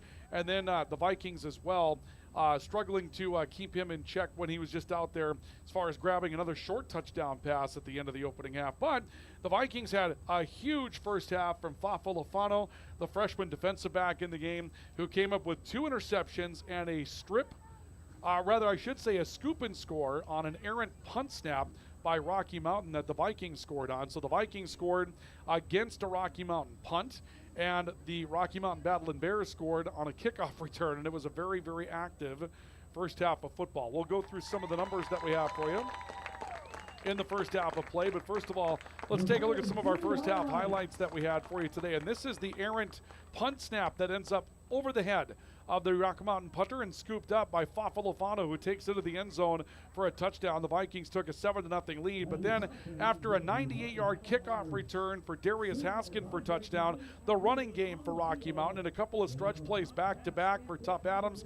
Adams gets into the end zone. That gave Rocky Mountain a 14-7 lead. The Vikings drive 92 yards, slant play. Jake Deutsch gets into the end zone. Great connection between Cave and Deutsch to get Deutsch into the end zone. But then 14-14, and Darius Haskin in a short yardage situation hauls in a 12-yard touchdown catch for Rocky Mountain to take the lead out to Rocky Mountain again by a 20-14 margin after the conversion, 21-14 at that point. And Darius Haskin, 2 touchdowns today for Rocky Mountain, 1 on the kickoff return, and then also 1 on that play that you saw just a couple of moments ago to get into the end zone. As far as the numbers are concerned, taking a look at the team summary at this point, the Vikings have rushed the football for just 32 yards today. Rocky Mountain for 76. That's not something the Vikings are going to be happy with. The Vikings have thrown it for 76. Rocky Mountain for 67 so far today. Rocky Mountain, the gain in offense with 25 snaps, 143 yards. The Vikings have 35 snaps today for 108. Again, that 92-yard drive, a lot of snaps going on in that situation for the Vikings. But Rocky Mountain getting a little bit more explosiveness out of the offense, as you heard Dennis McCullough talking about with this team that they were expecting coming up to deal with today. As far as the individual numbers are concerned today, Rocky Mountain's Trent Nobach has managed his affairs fairly well. 5 of 10, 67 yards, did throw a couple of interceptions. One of those was probably one that he'd like to have back, but he also has a touchdown pass to Darius Haskin today. Haskin, 2 catches, 48 yards, a touchdown along with that 98-yard kickoff return. But Tough Adams, 4 carries for 67 yards today to score. That is a big turning point in the game. Brock Ping with 8 carries for 31 yards today, and the running game has definitely gotten it done so far today for Rocky Mountain. That's been a huge part of what's going on there for Rocky Mountain. As far as the Vikings are concerned today, Joey Cave is 8 of 10 for 76 yards and a touchdown. He's been sacked a couple of times. That was a factor early. The Vikings struggled to to try to keep Joey Cave protected earlier in the game. Divine Pearson, 4 catches for 44, 5 carries for 23 today. So all-purpose 67 yards for Divine Pearson. Jake Deutsch, 2 catches, 21 yards, a touchdown. He had the touchdown catch on that drive along with a drive-preserving and a drive-extending catch on a big conversion play as well. Joey Cave has run the ball today for just 4 yards on 17 attempts, gained 33 with the quarterback sacks, have definitely eaten into his number today, and those are the individual leaders that we have in this matchup. That's your halftime summary, and it's brought to you today by Rambo. We're in the business of making you look good at Rambo. Rambo is our home for all of your promotional material. Whether it be items or apparel, Rambo will get it done right on time the first time. That's why you want to put Rambo to work for you. Stop and see him or give them a call. Rambo, Matt is a great VCSU alum. He wants to work with you to put your logo to work. Rambo, we're in the business of making you look good. We've got an update from Fox News and some regional news headlines along with weather, all coming up as we continue our halftime report today here at Locken Stadium and Dakota Bank Field, where the Vikings are currently in a ball game that is tight with Rocky Mountain. Officially 21-14, Rocky Mountain with a 7-point lead over Valley City State here at Locken Stadium and Dakota Bank Field. We will come back with more in our halftime report in a couple of moments. We've got news, weather, sports on the way next. Sanford Health of Valley City is dedicated to transforming your healthcare experience and providing access to world-class healthcare right here in America's heartland. We're committed to improving the human condition at every stage of life through exceptional care, spiritual enhancement, innovation, and discovery. Schedule your appointment today at Sanford Health of Valley City by calling 701-845-6000 or self-schedule online at mysanfordchart.org. Sanford Health, here for all, here for good. Why choose Professional Eye Care Centers? 3 great reasons are Dr. Bond, Dr. Freilich, and Dr. Jangula, 3 of the most educated professional optometrists you'll ever meet. Next is their many locations. You can now see one of their spectacular doctors in Jamestown, Valley City, Carrington, Edgeley, Ellendale, and Lemoore. And finally, their fantastic selection. And yes, all of their frames and lenses are backed up by warranty. Visit ProEyeCareCenters.com and make an appointment today. Professional Eye Care Centers, clearly the best.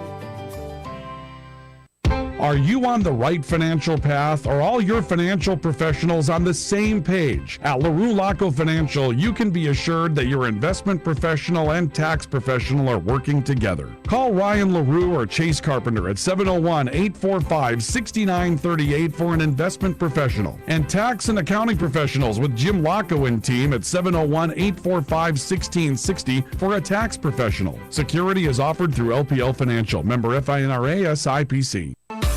Grotberg Electric believes in quality first, taking pride in the work and standing behind every project they do. They bring together the power, technology, and experience to keep your business online. The success of Grotberg Electric depends on 3 major ideals: the quality of their products, the commitment to their customers, and most of all, their customer service. Call Grotberg Electric today at 845-3010 or visit them online, grotbergelectric.com. This is 1490 KOVC AM Valley City and 96.3 K242CZ Valley City. The voice of the Valley. Fox News, I'm Paul Stevens. There could be a release of Israeli hostages in the Middle East with some movement reported on a White House peace plan. Members of Hamas leadership are on their way to Cairo, Egypt for talks. Those talks will focus on the release of those 48 hostages, the technical details of how that will happen. They'll also be talking about future governance of Gaza. Fox's Steve Harrigan in Tel Aviv. A partial government shutdown continues meantime in D.C. despite some discussions. The bipartisan group of rank-and-file senators talking for days about finding a path out of the shutdown. White House says those conversations are ongoing, but they simply aren't enough. Democrats just not ready to break ranks with party leadership to support a House-passed stopgap bill. Fox's Kevin Cork, the White House warning about possible mass federal layoffs. America is listening to Fox News.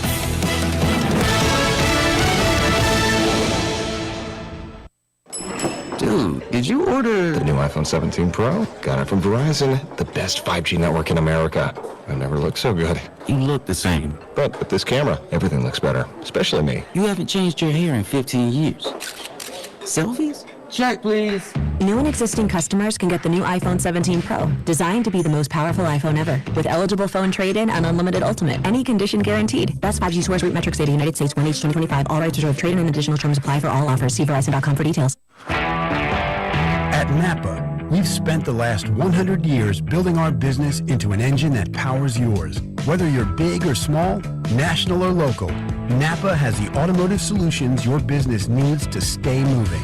And it's all driven by a nationwide network of quality parts and exceptional service on one mission: to keep your business moving full speed ahead. That's why we are the pros that know. Never know how.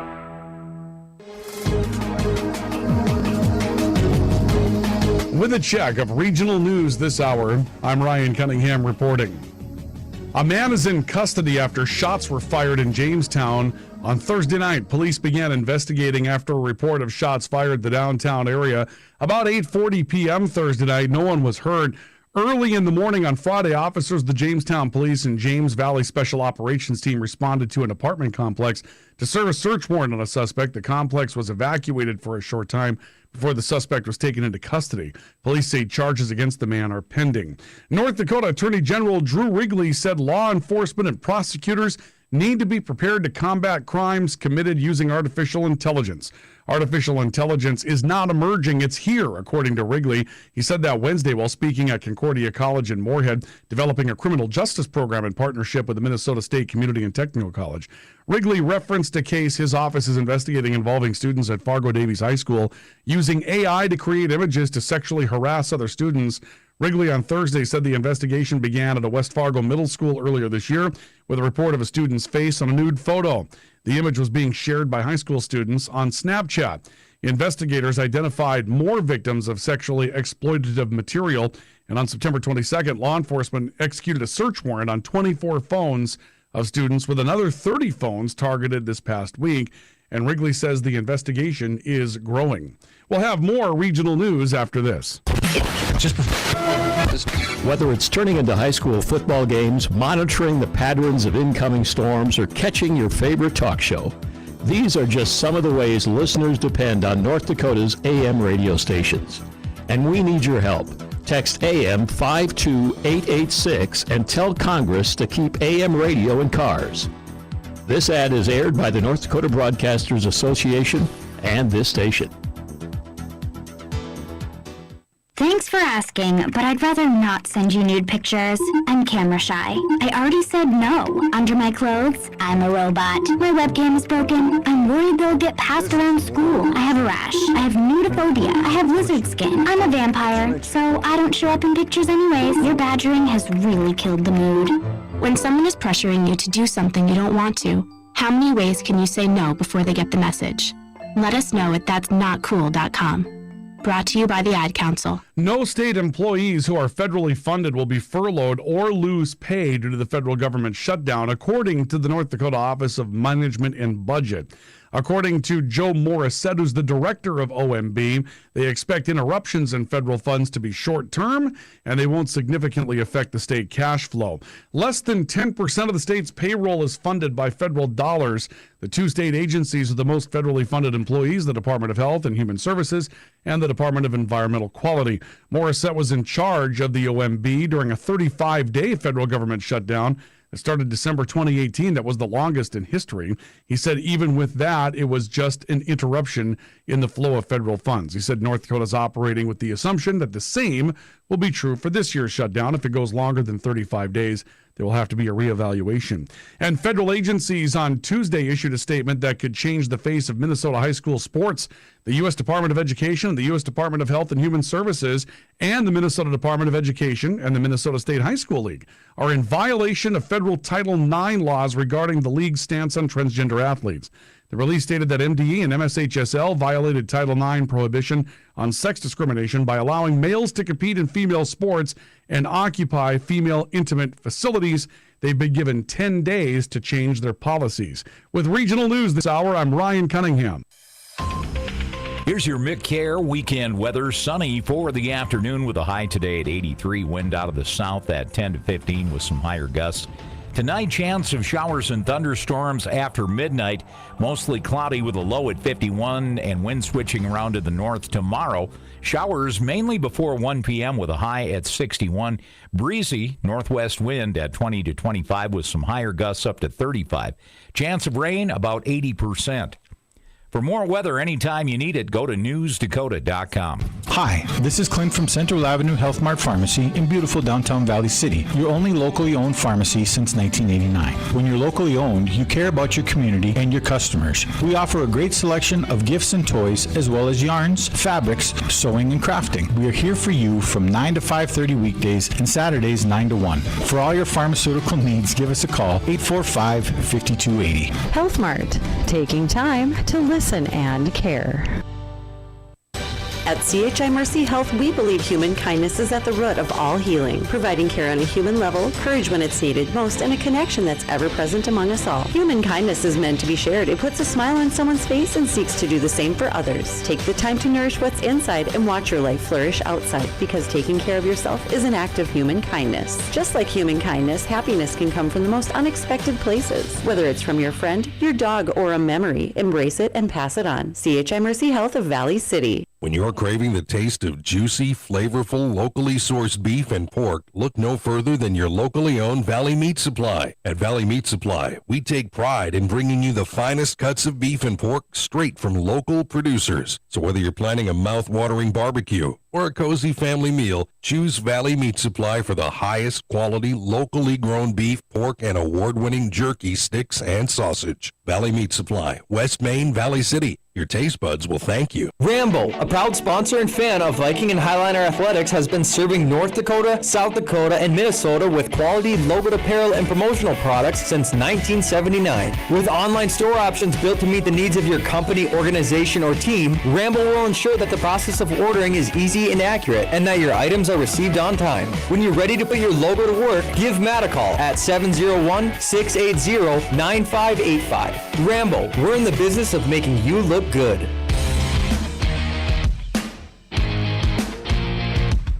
Now back to Viking football on the Voice of the Valley, KOVC.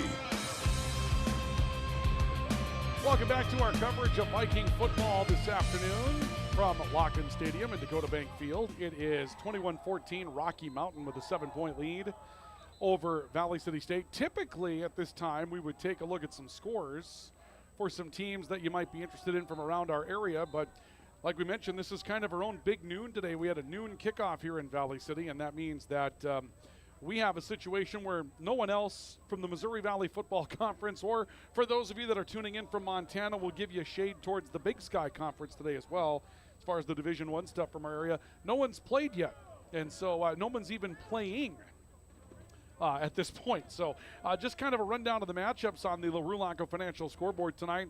In the Missouri Valley, South Dakota will host Murray State. South Dakota's 2-3 overall, and a little bit of a step back there for the Yotes. North Dakota will be on the road at Northern Iowa. Fighting Hawks will get started at 4.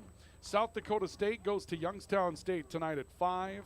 And at 6 tonight, North Dakota State, the Bison on the road at Illinois State, and Southern Illinois will take on Indiana State in the late game tonight, coming up also at 6 o'clock. And to see, as far as the Big Sky Conference is concerned, for those of you that are viewing in from Montana, we'll get to that coming up in a bit as the Vikings get the kickoff to start the second half, and Xavier and Westbrook will call another fair catch at around the 5-yard line.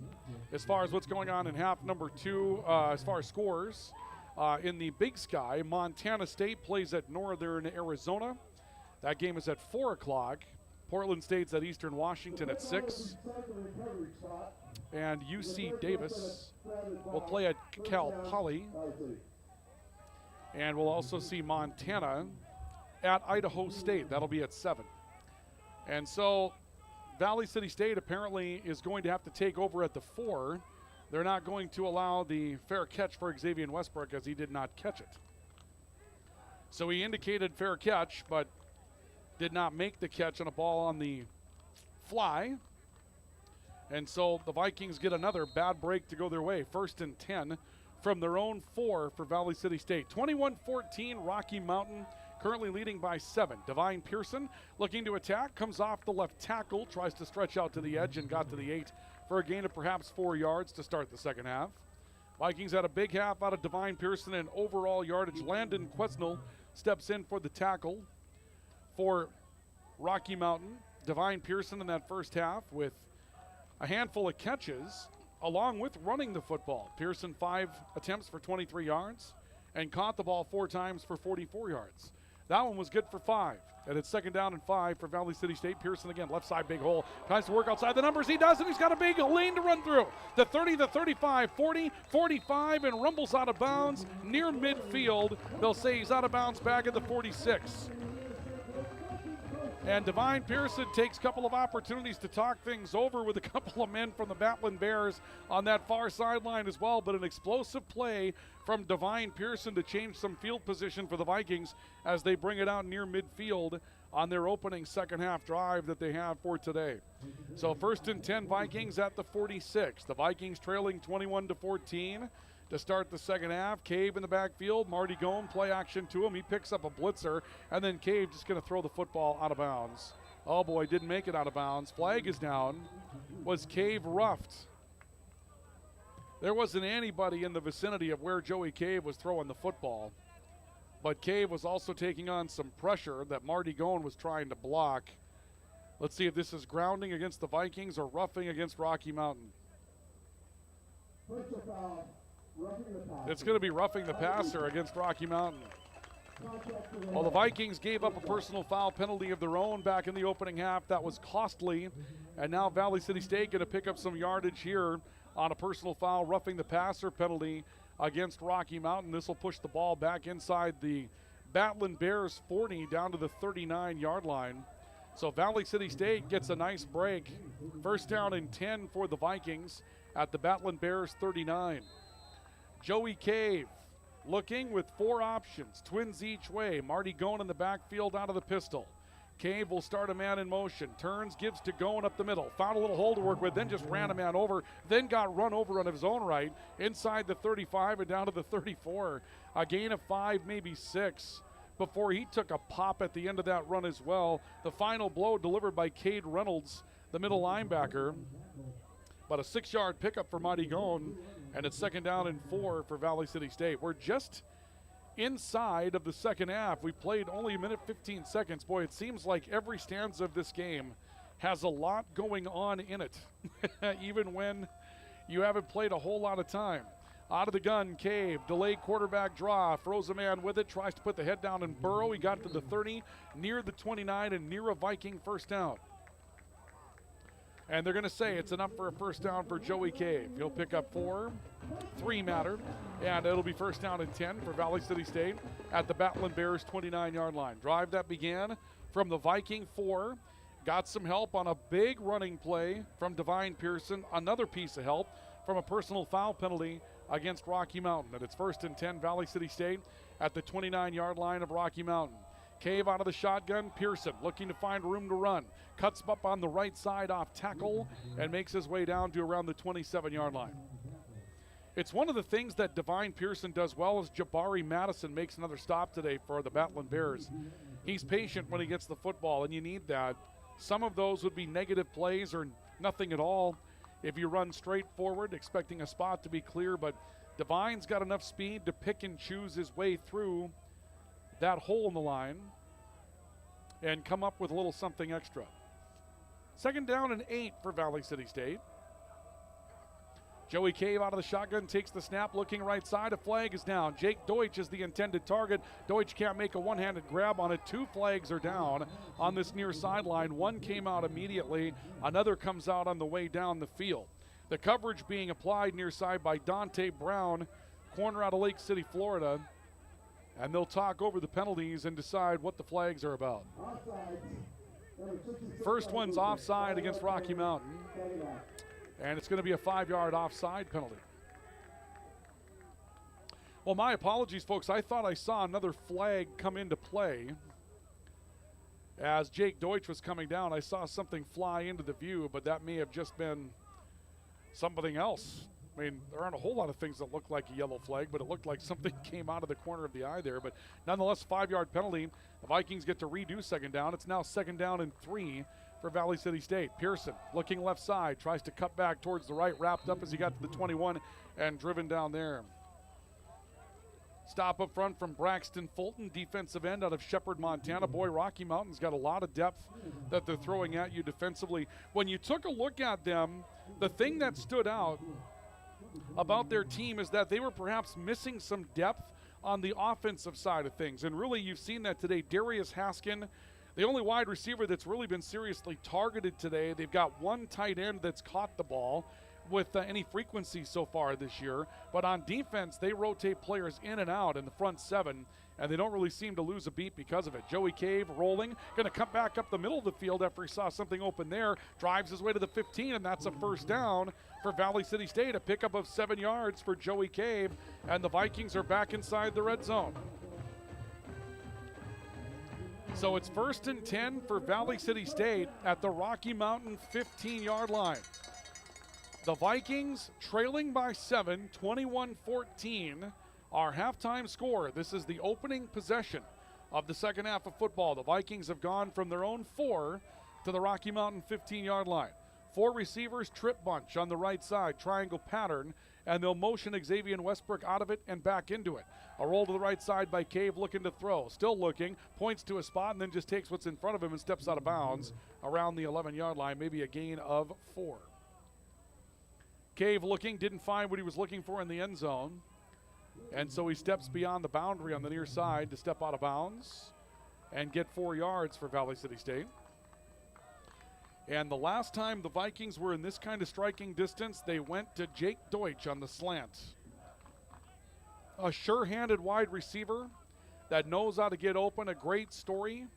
A leg injury, was told at one point that he wouldn't play the game again, and instead is a college wide receiver and a great one for the Vikings. He'll be a wide receiver on the right along with Divine Pearson. They'll motion Divine Pearson. Cave trying to call his own number, picking, looking, not much room to work with, and he's stacked up and tackled again by Mason Browning, short of the 10-yard line around the 11. No gain on the play for Joey Cave. So here comes 3rd down for Valley City State. A 3-pointer in the realm of possibility here for the Vikings. The wind has again subsided. Not much of a factor, particularly from this distance, but down by 7. The opening drive of the half. A lot more momentum built if you stick this one in the house. Here's 3rd down and 6 for the Vikings from the 11-yard line of Rocky Mountain. Jake Deutsch will motion across the formation left to right.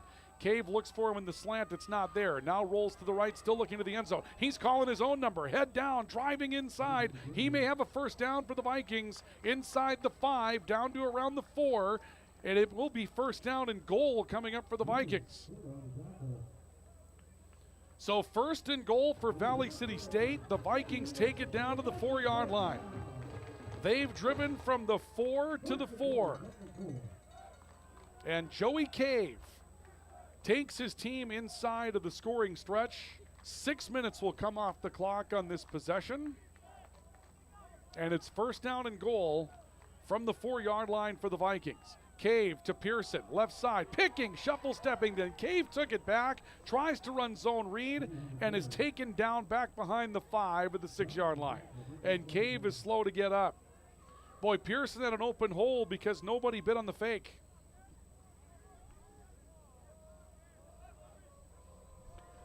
So Cave is brought down behind the line of scrimmage back at the 7, and it's 2nd down and goal from the 7-yard line.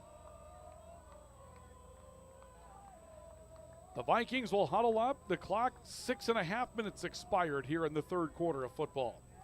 Cave out of the gun, 3 receivers again. Twins will go to the right. Cave looking for an opportunity out of the pistol. He'll give to Divine Pearson this time, hit in the backfield and dropped at the 6-yard line. No chance to go anywhere. Rocky Mountain gets a stop from Samar Turner, one of their very active safeties. Turner and Quesnel stepping in, 17, 19 tackles respectively. Their defensive line hasn't been active in tackling men throughout the course of the year, but we've seen them today be very good at stopping things. That just may be the quality of competition they've been up against to this point. So here comes 3rd down and goal. The Vikings at the Rocky Mountain 7-yard line. Half the 3rd quarter will be gone on this possession. 21-14, Rocky Mountain by 7. Cave will motion Trent Finney from right to left across the line. Cave takes the snap, rolling left side, looking, being chased, throws back foot, wide open in the end zone. Trent Finney, Viking touchdown. How did Trent Finney get that wide open? Someone completely forgot about the tight end, out of motion. Let's take a look at this again. It didn't look like a Viking touchdown. Cave rolling left side. You see Finney leak out to the right. He's wide open, and Finney comes up with a catch for the touchdown, and the Vikings are a kick away from tying up the football game. Walker Brondos will come on to attempt the extra point out of the hold of Nick Mears. Brondos standing ready. Mears standing ready. Good snap. The hold is down. The kick is on its way. The kick is good. And the Vikings go 96 yards to tie the football game to start the second half. 7:23 to play in the third quarter. It's all even at 21. Vikings and Battling Bears. We have a timeout on the field. This is our coverage of Viking football on the VCSU Athletics YouTube channel. NewsDakota.com and the voice of the Vikings, the voice of the Valley, KOVC. We aren't meant to be still. And while you determine the direction you'll go, we're just here to help you along the way. So go. Go with experience. Go with teamwork. Go with neighbors. Go with integrity. When you're craving the taste of juicy, flavorful, locally sourced beef and pork, look no further than your locally owned Valley Meat Supply. At Valley Meat Supply, we take pride in bringing you the finest cuts of beef and pork straight from local producers. So whether you're planning a mouth-watering barbecue or a cozy family meal, choose Valley Meat Supply for the highest quality, locally grown beef, pork, and award-winning jerky, sticks, and sausage. Valley Meat Supply, West Main, Valley City. Your taste buds will thank you. The Vikings tied the football game at 21 apiece on a 96-yard scoring drive. They've gone down the field for scores today of 92 and 96 yards to put themselves back in the game here this afternoon, tied at 21. The Frontier Conference would like to thank their corporate partners for their continued financial support. BSN Sports and Nike, Cooper Tire and Tire-Rama, the D.A. Davidson Companies, Erk Hotels, First Interstate Bank, Billings Clinic and Logan Health, McDonald's of Great Falls, Northwestern Energy, Pepsi and the Harrington Bottling Company, Snap Mobile, Winwan Technologies, and the Montana Army National Guard. Uncommon is calling. We'll talk about the Frontier Conference app in just a couple of moments, but first, Walker Brondos to kick the football away for Valley City State, and it's another pooch kick to some empty space along the 40, and the ball's loose, and the Vikings may have got it back. It ends up out of bounds before the Vikings can recover it. They had the play they were looking for, but it's out of bounds to the Battling Bears at the 36-yard line. Don't forget to download the Frontier Conference app in partnership with Snap Mobile. The app is free to download. Search for FC Sports in the App Store on Apple or Google Play on Android. Well, the Vikings believe they recovered the ball in bounds, and several Vikings are indicating that it should be their football. Dennis McCulloch telling his team to sort of hang out and let the officials sort this out. Let's wait and see. Coach McCulloch is there doing his best lobbying effort, and he's grimaced as he's walking away. That would indicate to you that perhaps he's not happy with the discussion that's going on.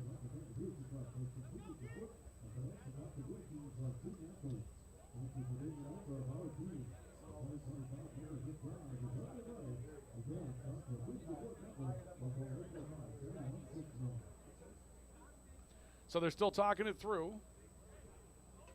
Boy, this is taking a long while, and Coach McCulloch continues to lobby.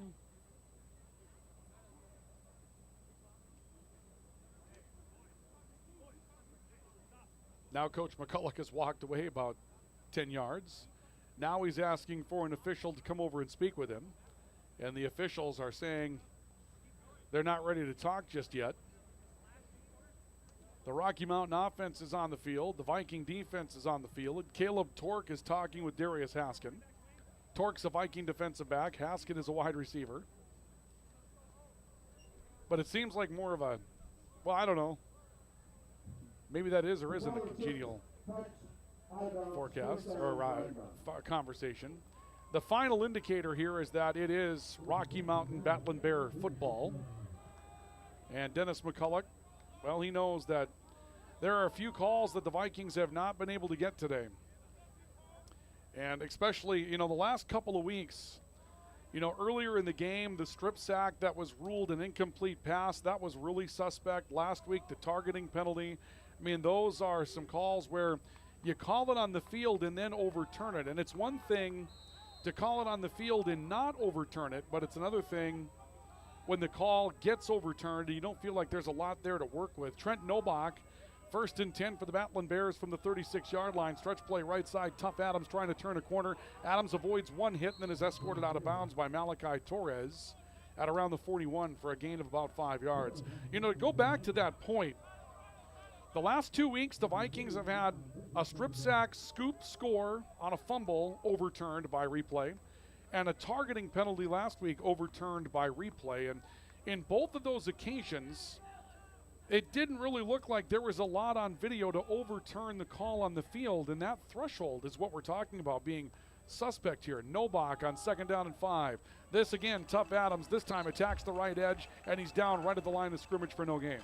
Vikings get out there, cover that up rather well. Savili Hypo Castillo Laval comes up with the tackle. It'll be 3rd down and 5, and the Viking defense has a chance to get itself off the field after a 3 and out. But you go back to those replays, you got to see that clear, irrefutable evidence that the call should be overturned, and that bar has been rather low the last couple of weeks. Jumping by the Vikings, did they come offside? Did Rocky Mountain move first? I have a feeling this one's going against Valley City State. There was jumping on the right-hand side of the defensive line. Carbon Brink trying to get a head start. Offside. Yep, Valley City State will be called offside in this one. Another blown opportunity for the Vikings. You go back to the scoring drive for Rocky Mountain in the second half late, or first half rather, second quarter late. You're there, you've got a 4th down and 5 that you force them into, and take a timeout, try to get the right personnel on the field, don't get the right personnel on the field, and ends up with a delay of game penalty trying to take another timeout. There, 3rd and 5, big momentum down, and you might not have stopped them, but you'll never know. You didn't get the chance to stop them. Trent Nobach out of the shotgun pistol with 3 receivers, all options to his left on 1st down and 10 from the 46. He'll give it away again to the big running back, Tough Adams, who runs his way out of one tackle, then another, and then Gavin Gerhardt wraps him up of the 45 and holds on a little while longer than Tough Adams would like. There's a conversation about that after Adams picks up 9, and it will be 2nd down and 1. Vikings will sub out personnel. Gavin Gerhardt, physical kid, hometown kid out of Valley City, had a great high school football team that he was a part of with the Highlanders and made his way to VCSU and has been a physical, hard-nosed safety since stepping here at Valley City State. Starter ever since he came here. Catch on the near side taken by Darius Haskin, and Haskin gets knocked out of bounds after a 1st down pickup. He'll move the ball to the Viking 36-yard line for a gain of 9, maybe 10 yards. Finished out of bounds on the near side by James Don, the corner. Transfer out of Northern State, comes over to knock Haskin out of bounds. 1st and 10 Vikings. We haven't seen Darius Haskin run they call it missile screen here in Valley City. They call it the rocket screen. I thought we would see some of that with him today, but they've stretched the field with him one time, and it's been the underneath stuff since then, including a touchdown pass. 1st down and 10. Again, they give the ball away to Tough Adams, who spins his way through a tackle and picks up 4 the hard way. Across the 35 down to the 33-yard line. Gain of 3 yards, perhaps. And it'll be 2nd down and 7. They'll spot the ball a little bit closer to the 32. So 3 and some change, but probably 3 officially. 4:25 to play, 3rd quarter. Tied at 21, the Vikings and Rocky Mountain. Rocky Mountain on the move. Picked up a 1st down on a penalty by the Vikings, and a lot of good running by Tough Adams on this possession once again. Pair of receivers, one each way. Adams will get it left side. A hole again, 1st down carry. Inside the Viking 25, down to the 21. That'll be a pickup of 9, or actually 11 yards, and a 1st down again for the Battling Bears. That offensive line for the Battling Bears starting to wear down Valley City State's defensive front. That defensive front was active early. The Vikings a little thin at the linebacker position. They're continuing to sub in and out in that spot.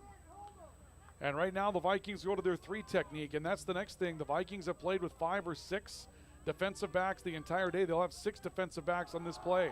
Tough Adams on the run. Vikings looking for a holding call they probably should have had and don't get. Tequez Chapman coming over asking for the call, and a stretch play near side will have the Battling Bears out of bounds inside the 20 at around the 17.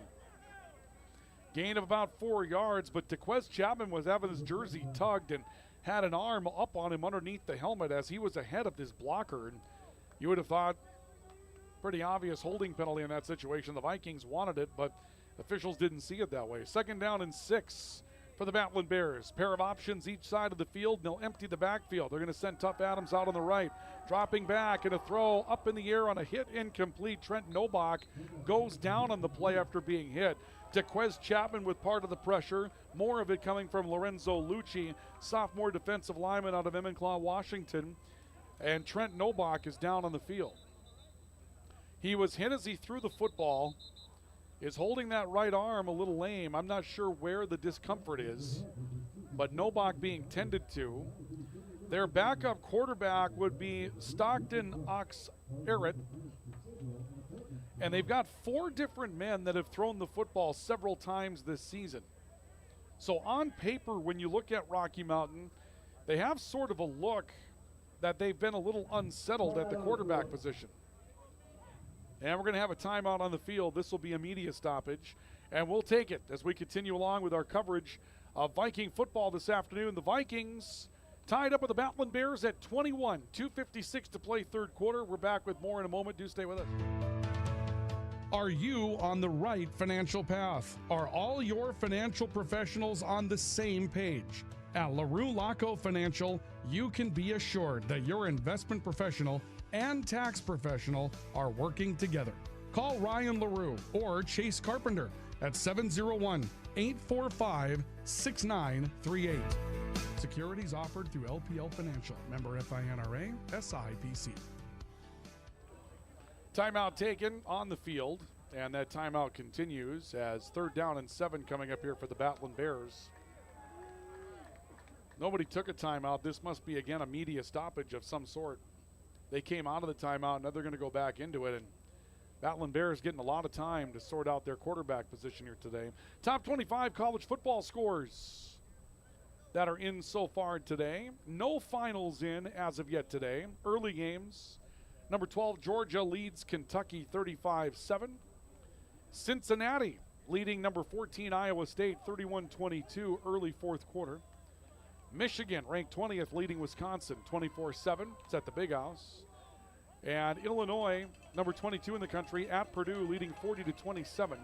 Those are the early games involving top 25 teams. Here comes 3rd down and 6. And I believe let's see if we've seen a quarterback change. We have. New quarterback comes into the game. They give the ball away to Tough Adams and no place to run on 3rd down and 7. The new quarterback is Luke Holcomb, senior out of Puyallup, Washington.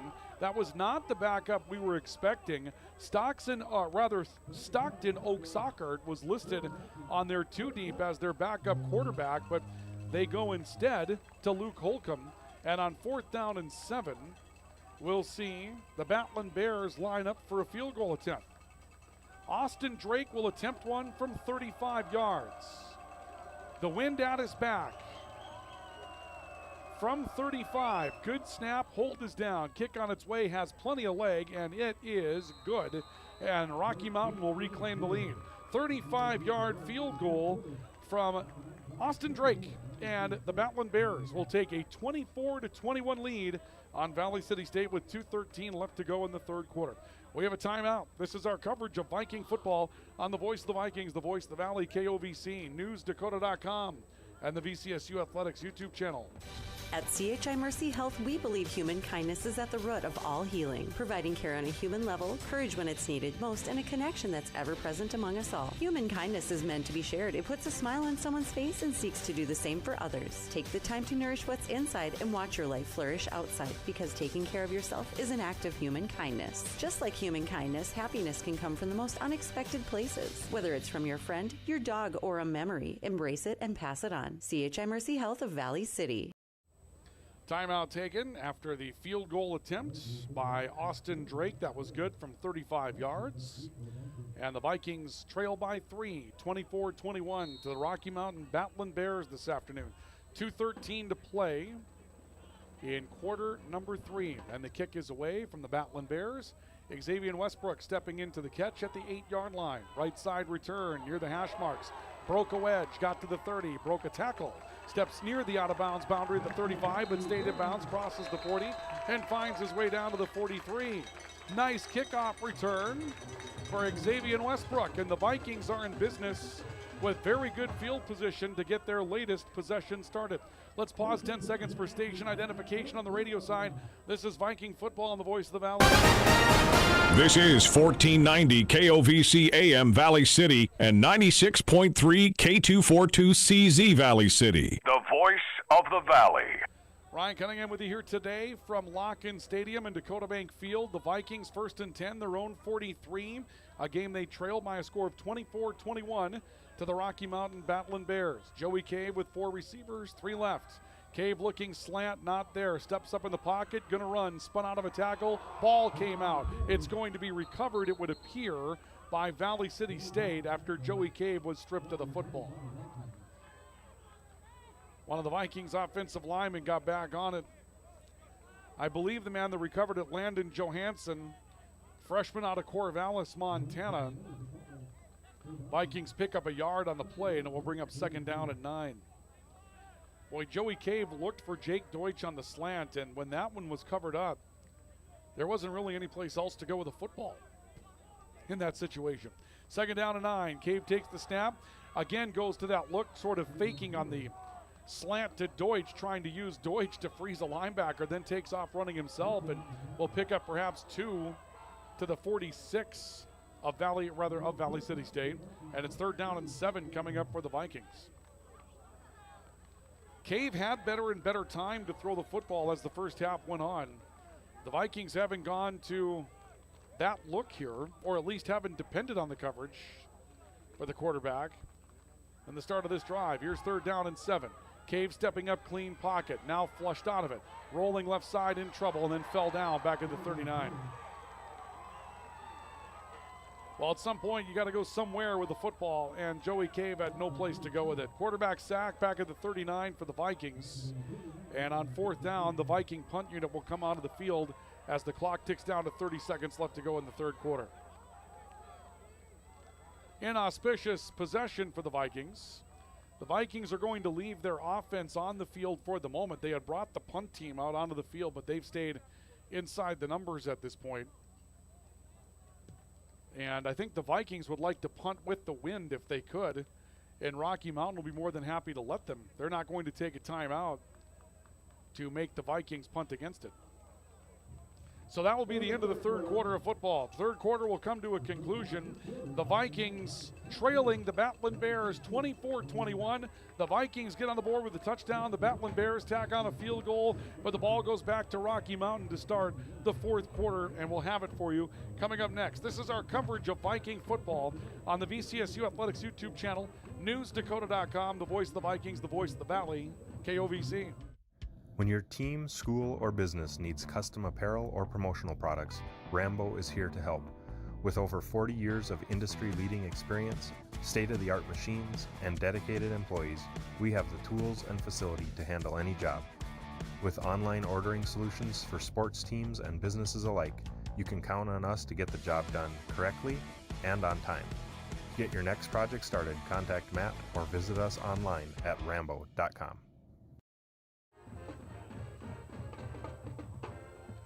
Viking football continues. It's fourth down for Valley City State. Jim Miller, who is a backup linebacker this week due to the depth problems the Vikings have at that position, on to punt for the Vikings after a 3-and-out by the Viking offense. The Battling Bears, after reclaiming the lead, going to get the football back. Miller, a line drive. Wobbly kick that takes a pro-Viking roll. Inside the 30, inside the 25, down to the 21. Well, the Viking defense will have to come on the field and make a statement now. The Battling Bears leading 24-21 over Valley City State. And the Viking offense, which has had some amazing possessions today, driving from their 8 and their 4 to score touchdowns today. That's been a really good look for the Viking offense at times, but both offenses today, hot and cold.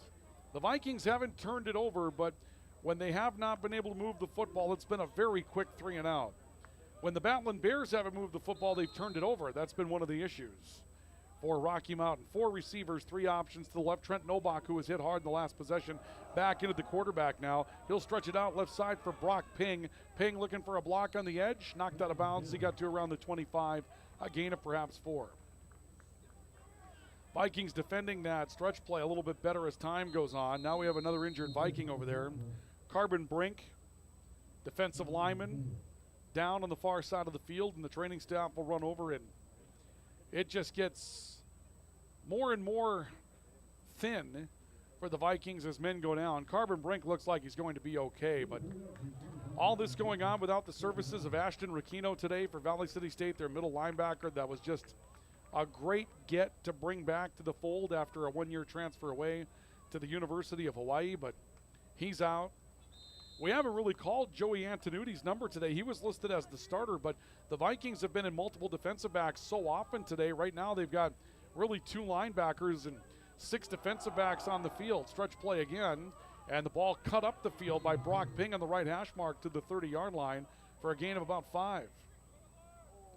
And you can see why the Battling Bears have made their adjustment. This Rocky Mountain football team comes into today averaging 339 yards a game, nothing to sneer at, but it's been pass heavy by about a 3-1 margin. 262 yards a game through the air, only 77 on the ground, and they've run it like crazy today, in part because the Vikings have gone to the nickel, the dime, all game long. They're in 5 defensive backs here as well. 3rd down and 1. They give this one away. They had Ping stop. They get him going again, though. Ping up to the 32, and that's going to be enough for a first down. Some upfield pursuit from Aiden Russell had Ping in some trouble. Mosiah Rogers-Tavau, James Don combined for the stop at the 32-yard line. 13:40 to play in the 4th quarter. Rocky Mountain leading 24-21. Looking to go down the field. They score a touchdown anyway. They make it a 2-score game. The Viking defense needs to come through with a stop right here, right now. 4 receivers for Trent Nobach, a pair each way on 1st down and 10. They'll motion Eric Lira in motion from left to right. Lira looking to make the catch on the right side. Does. James Don wraps him up and brings him down. No gain on the play. Don saw it coming. Lira 24 catches for 296 yards. By my math today, that's going to be his first catch today. And he was mentioned as well as one of the players to watch by Dennis McCulloch in our pregame report today as a guy who's really good, but that was his first catch of the day, and he gains nothing on it. Here comes 2nd down and call it 10. Again, 3 receivers, twins to the right, and they'll motion tight end Tyson Hunt from left to right. The Vikings twist against it. Shotgun snap to Nobach.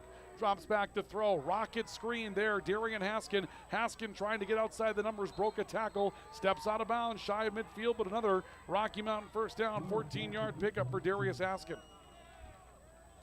There's the missile screen, the rocket screen, the comeback screen. Depending upon where you're at in your regional colloquialism, it's going to be called something different everywhere you go, but we've all seen it. It was Steve Battle that was running that play for the Vikings, and Rochanel Absolu was running it as well back in the day, and here it's Darius Haskin running it for Rocky Mountain. 1st and 10 up to the 46-yard line.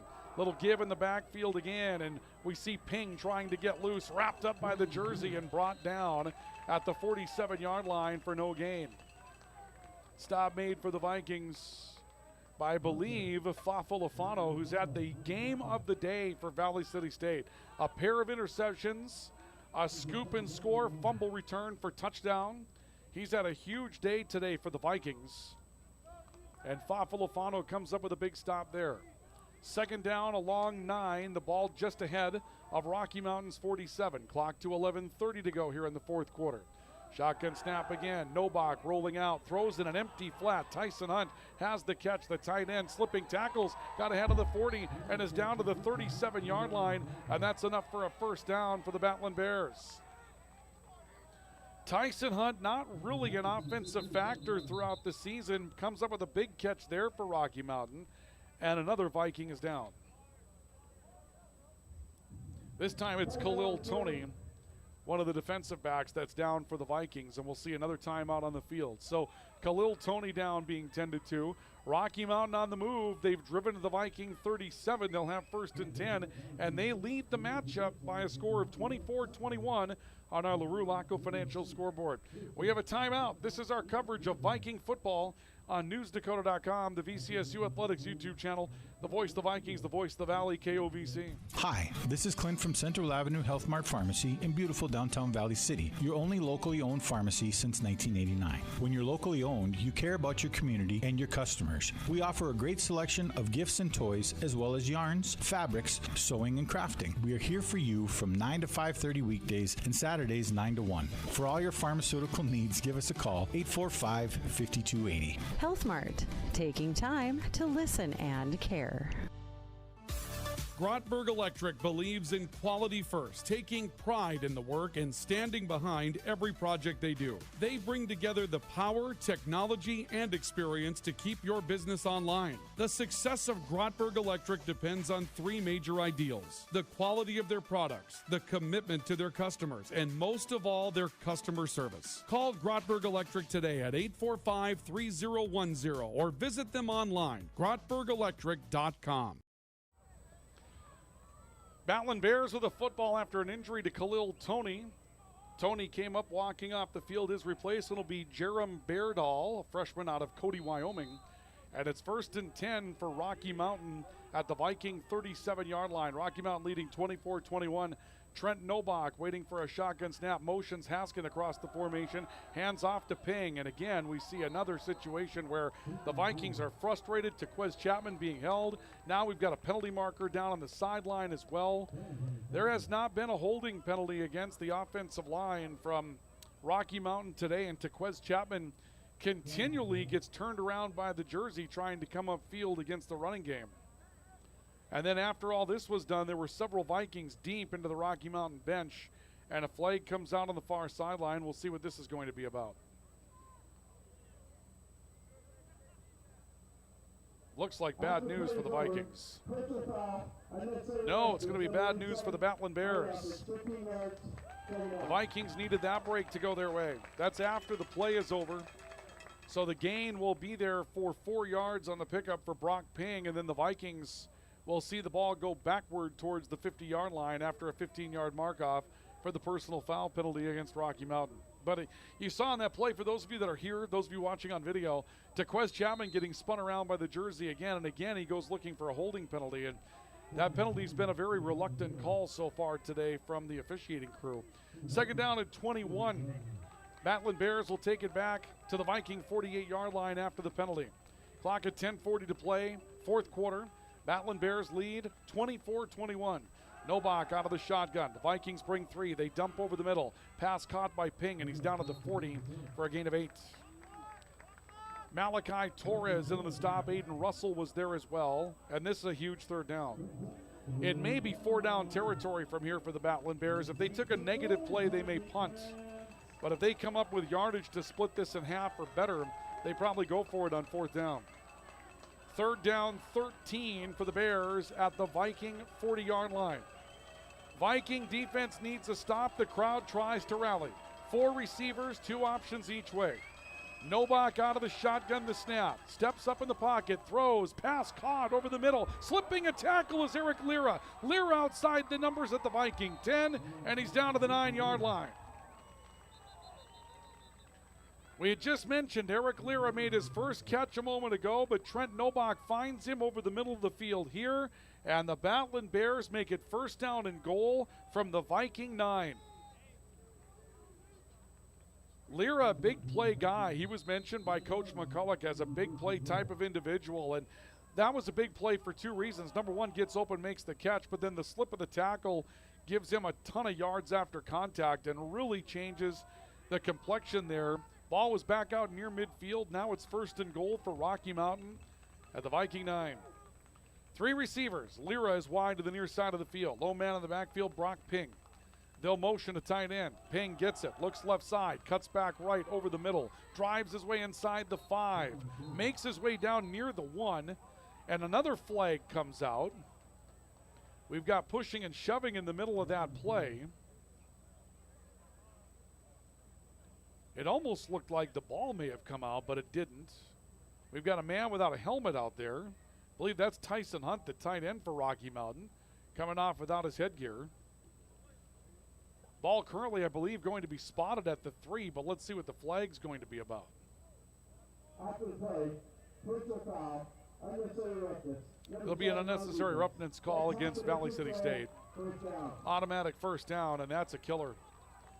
Ball will go half the distance, and Rocky Mountain gets a fresh set on top of everything else. So first and goal from the 1.5-yard line. And now the Battling Bears in position to try to make it a 2-score lead. On the doorstep, Rocky Mountain trying to punch in with 9 minutes and change to go in the fourth quarter. And a big momentum situation here for Rocky Mountain. They were able to take a 2-score lead inside the fourth quarter. They'd have high degree of success here in Valley City today. Long road trip to come here. It feels better when you go in with a win, obviously, if you're the Battling Bears. Novak under center, I formation behind him. He'll turn, give it away to Ping, and Ping is stacked up. And I believe it was Gavin Gerhardt that got to him. He won't get in. Now another flag is down. This one's thrown out of the corner of the end zone.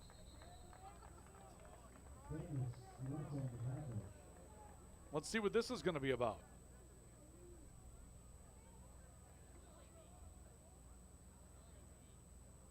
Well, if you're a Viking fan, you'd love it to be against the Battling Bears. That would back them up a little bit. Let's see. And it is. It's against the Battling Bears. And the complexion changes again.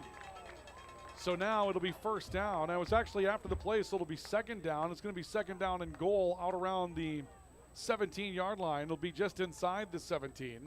So second down and goal for Rocky Mountain at the Vikings 17-yard line. Lots of extracurriculars in this one today. Not exactly sure why. It's not like these two teams are familiar with one another. Trent Nobach out of the pistol, 4 receivers. He's got Brock Ping in the backfield with him again. Nobach dropping back, has a clean pocket and lots of time. Throws underneath, passing complete. We're going to see a flag here. We will not. Caleb Tork was tied up with Dylan Flott, the wide receiver who was targeted on the play. And Flott's frustrated that Tork didn't get a call in that case, but the Vikings will get a stop, and it'll be third down and goal from the 17-yard line. Well, now a really big play for the Vikings. You likely force a field goal attempt if you can get a stop here, and even if that's good, it's still a 1-score ball game, and that's a lot better than things were looking just a couple of moments ago. Nobach out of the shotgun, Ping to his left. 4 receivers, twins each way. Nobach throwing sideline, caught, touchdown. Lira again? It will be Eric Lira who makes the catch on the sideline in the middle of double coverage, and the Vikings will go down 9. Perfect throw by Nobach, and he just depended on Lira to go out and make a play on it, and Eric Lira steps back to the football, makes the catch. He knew he was going to take a hit on it as well, did, but knocks it down and scores it. And the Vikings are down 30-21. We'll see Austin Drake come in to attempt the extra point to make it a 10-point lead with 8:19 to go in the football game. Drake's kick is on the way, and Drake's kick is good, and it's a 10-point ball game. Rocky Mountain goes down the field and answers a Viking challenge from earlier in the second half. 31-21. Rocky Mountain, the Battling Bears take a 10-point lead over the Vikings. 8:19 left to go, fourth quarter. We have a timeout on the field, and we'll take one as well. This is our coverage of Viking football on the VCSU Athletics YouTube channel. On NewsDakota.com and the voice of the Vikings, the voice of the Valley, KOVC. Sanford Health of Valley City is dedicated to transforming your healthcare experience and providing access to world-class healthcare right here in America's heartland. We're committed to improving the human condition at every stage of life through exceptional care, spiritual enhancement, innovation, and discovery. Schedule your appointment today at Sanford Health of Valley City by calling 701-845-6000 or self-schedule online at mysanfordchart.org. Sanford Health, here for all, here for good. Welcome back to Viking football. The Vikings trailing 31-21 to Rocky Mountain College after a touchdown pass to Eric Lira. puts Rocky Mountain up by 2 scores. Kickoff will go into the end zone, and the Vikings will have a touchback and bring it out to the 25-yard line. So now time is of a factor. The Vikings have to get down and answer with a touchdown. You would think down 2 scores. You can use a field goal, obviously, in this situation, but when it comes down to just the eye test, you got to get down there and at least come away with points. You don't get points on this possession, Rocky Mountain's going to have a chance to really go to work on the clock. So this becomes the drive of the game to try to preserve it for Valley City State. Down 31-21 at the hands of the Battling Bears. First down and 10 for the Vikings. Joey Cave waiting out of the pistol with Divine Pearson. He'll give to Pearson. Found a hole left side. Tried to cut back over the middle. Tripped up, but he got to the 30-yard line. Be a gain of about 4. There was more there, and he saw the hole coming, but couldn't quite evade Dylan Danes. That safety, again, that we mentioned, plays as a reserve, but 30 tackles coming into the game today. Dylan Danes been very active for the Battling Bears this season. Comes up with a big stop there when Divine Pearson had a hole to work with. Second down and 5. Xavier Westbrook motions from left to right. Cave waiting out of the shotgun for the snap, has it. Looks over the middle of the field. Flushed out of the pocket again. Rolling right side. Pump fakes, then throws it underneath. Jake Deutsch has the football up and around the 37. That should be enough for a Viking first down. Coverage applied over there by Darius Haskin. But the Vikings end up moving the sticks. It'll be first down and 10 coming up. We mentioned next time we're here, it's Mayville State. Weather going to be very different today. The 80s. We'll be lucky to be in the 60s by the time we get to Saturday coming up this coming weekend. And there's more evidence that the weather is changing. Joey Cave out of the shotgun on first and 10, calling his own number, trying to stretch out near the line of scrimmage as he steps out of bounds around the 38. Looks like he'll be out of bounds right at the 37.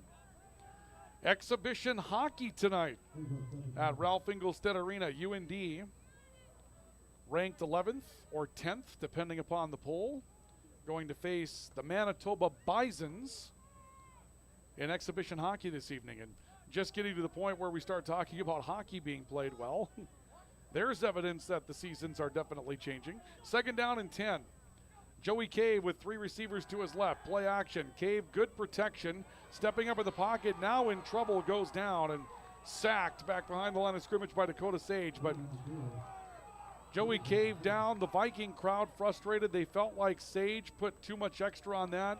Cave struggles to get to his feet. But, folks, Joey Cave's got to get rid of the football. There was good protection there for a moment, and it's going to be hard to hold off defensive linemen coming up the field more than about 3 clicks. So you got to get rid of the football, and Joey stood in there looking for someone to get open. Tough to do when no one's open, but make that effort over a receiver's head towards a boundary, that type of thing. Give your guy a chance to catch it. Instead, third down and 13. Xavier Westbrook in motion from left to right. Shotgun snap to Cave. Again, good time for Joey underneath, and Xavier Westbrook has it in the hands, comes up incomplete. Westbrook takes another pop after the play, and the Viking crowd is livid. A hit on Westbrook after the play was over. No flag coming in. Seemed like you had been able to see the ball kind of pop on the turf at that point. Sean Tuddy is the man that committed the hit. And the Viking punt team will come onto the field. Clock down to 6:04 to go. And the Viking punt team will send it back with the Battling Bears already up 2 scores. And anything but a very quick 3 and out for the Viking defense going to take them out of this football game. Low snap to Miller, he's got it. Kick is a line drive spiral. This will flop near the 30 and roll in favor of the Vikings out of bounds at the Battling Bears 27. And we've got more extracurriculars on the field.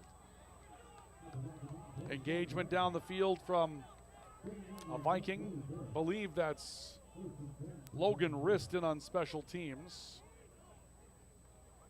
Well, they've got him wearing 32 on the field today. We don't have a 33, or rather 32 on the Viking roster. 33 would be Logan Rist. But nonetheless, the Battling Bears will take over the 27-yard line, leading by 10, with only 5:56 to play in the football game. And so, Trent Nobach comes onto the field. The Battling Bears looking for their first win of the season. They've got a chance to go hunting it right now. Mosiah Rogers-Tavau comes up with a stop on Brock Ping back behind the line of scrimmage. Actually, correction, Tuff Adams. Adams brought down back at the 24. They'll put him back at the 25 on forward progress, a loss of 2. Clock moving. Second down and 12. Play clock here at 25 seconds, game clock 5:33. So one more snap ahead of 5 minutes to go, and you would think that without the Vikings using timeouts, best case scenario, you'd get the ball back around the 4-minute mark. You wonder if the Vikings would have to use one of their timeouts here if they can get a negative play or just a solid play to try to preserve some clock. You've got the 2-minute timeout to work with as well. Tough Adams hitting the backfield, spins out of that, hit again at the 25 and down. No gain on the play for Tough Adams, and here comes third down. Malachi Torres, Mosiah Rogers-Tavau in on the stop.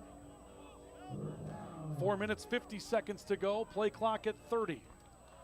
I would think if the Vikings get a stop on this play and force a punt, and they feel good about forcing a punt, that you might see a timeout taken by the Vikings defensively. They've got 3. You need 2 scores to get down the field. 4 minutes, 30 seconds left to go as the Battling Bears come to the line. A pair of receivers each direction. Novak out of the pistol on third down. Novak wants to throw. He'll throw over the middle, and Tough Adams dropped the football. Well, they won't have to take a timeout now. If you're Tough Adams, your number one job there is to catch the football, because if you do, the clock keeps running. The Vikings have to at least think about calling a timeout. Now the clock stops, and with 4:21 to go, 2-score game, the Vikings will get the football back and all 3 of their timeouts to complement them. Gavin Gerhardt is the punt returner for the Vikings. Jordan Legg is the punter for Rocky Mountain. 4th and 11 from the 25. Another high snap, nearly blocked. It gets away. End over end and a pro Battling Bears roll. That will be touched up at the 32 of Valley City State. So the Vikings will have 1st and 10, their own 32, with 4:13 left to go in the fourth quarter. Down by a 10-point margin. Need a big explosive play. Something to change the complexion of the game quickly and give yourself an opportunity to stop Rocky Mountain one more time and get the football back. And let's see who steps up for the Vikings in that regard. Joey Cave, Divine Pearson will come onto the field. Pearson the back, Cave the quarterback on 1st down and 10. It's Pearson up the middle. And the tush push behind him that will surge him out to around the 36. Gain of about 4. Vikings have to hurry. 2nd down. Ball will be spotted. The Vikings look to be in formation, ready to go. Gain of 5 yards for Divine Pearson. Ball is spotted for Valley City State, and it's 2nd down and 5. Clock with 3:50. Joey Cave dropping back, looking, throwing underneath. Pass caught. Jake Deutsch. Deutsch brought down hard on high, up at around the 47, but enough for a 1st down. Clock moving to 3:35 to go as the ball makes its way back to the official. Ball at the 46 officially for Valley City State. Down 31-21. The Vikings down 2 scores. 3.5 left to go in the fourth quarter. Joey Cave looking at the sideline for a play. 4 receivers, 3 options left. 1st down and 10. Cave takes the snap, drops back, flushed into the pocket, sacked. Back at the 37-yard line. No time to cry over it. The Vikings lose 9. They'll have to get ready to go again quickly on 2nd down and 19. That time just a really good play that was made by the defensive end off the near edge for Rocky Mountain. Jalen Saintel, who's a backup, redshirt freshman out of Homestead, Florida. Cave to throw, ball pops in the air and is incomplete. Intended for Jake Deutsch, up in the air and up for grabs momentarily. Cade Reynolds was there for Rocky Mountain, and Daniel Dominguez was there as well, and Cave is down in the backfield. He has taken a beating this afternoon. And the Vikings are going to get Ethan Kastner ready to go, and I think that no matter what happens here with Joey Cave, Joey's not going to finish the game today. The way Kastner is warming up to this point, it would appear that he's going to be the guy. Ethan Kastner's freshman quarterback out of Tumwater, Washington. He led the lone scoring drive that the Vikings had for the only points of the game against Eastern Oregon a couple of weeks ago, and is up and warming up with some urgency here. Meanwhile, another offensive lineman, Zach Fall, who's been in and out of the lineup for the Vikings with injury, was down on that play and is coming off the field. Jake Cave coming to the sideline, and his day is going to be over. Ethan Kastner will come in to spot for him here for Valley City State. So Kastner will come into the game for the Vikings, and he'll face 3rd down and 19 with the ball at the 38-yard line. 2:48 left to go, fourth quarter. The Vikings find themselves down 31-21 to Rocky Mountain.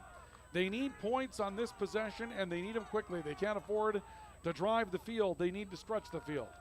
Kastner out of the shotgun, takes the snap. Has good time, throws underneath, pass caught. Jake Deutsch. Deutsch looking for a hole, slipped up at the 45-yard line. He'll pick up around 7, 4th down. And the Vikings, of course, no choice. They're in 4-down territory. This becomes the ball game. The Vikings don't advance. The ball game comes to a conclusion with a 2-score lead for Rocky Mountain. 4th down and 10 at the 46. Kastner takes the snap, looking, throwing underneath. Pass caught by Dom Sotomayor, but he's short. Sotomayor makes the catch at the 45-yard line, but he's going to be a yard shy of the 1st down. Rocky Mountain will take over with 2:19 left to go in the game. The Battling Bears 2:19 away from picking up their first victory of the season. Dom Sotomayor got open, and he was able to reach up and make the catch. The ball was a bit high. He didn't have a chance to catch it in stride. If he catches it in stride, he might have an opportunity to take that extra step and get the 1st down. But in that situation, ball just a little off, and you can't fault Ethan Kastner. Just popped up off the bench to come in and try to work the football, and in that situation, that comes up. And now we're going to see Rocky Mountain, I believe, calling for timeout, or actually for a play clock reset. Yeah, the play clock ran down, but they want a play clock reset of it. So Rocky Mountain 1st down and 10 from their own 45-yard line. The Vikings have all 3 timeouts and the 2-minute timeout to work with if they choose to go that route. Novak will give it away to Ping. Ping across the 50 and out to the 47. And Dennis McCulloch making no move to use a timeout, so Rocky Mountain will take this down to the 2-minute timeout. And it would appear that the Vikings kind of see the writing on the wall here at this point. 2-minute timeout, and Rocky Mountain leading by 10, 31-21 on our LaRue Laco Financial scoreboard. We have a timeout on the field. Let's take it and come back with more in a moment. This is Viking football on the VCSU Athletics YouTube channel, newsdakota.com, and the voice of the Vikings, the voice of the Valley, KOVC. Quality education, affordable tuition, student opportunities. That's the Viking promise. Valley City State University. Discover yourself here at VCSU. Visit today.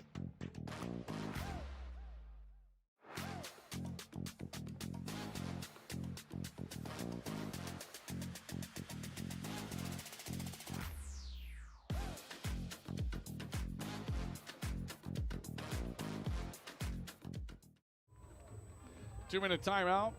Vikings trailing by a score of 31-21 to Rocky Mountain. The Battling Bears coming into this matchup winless on the season.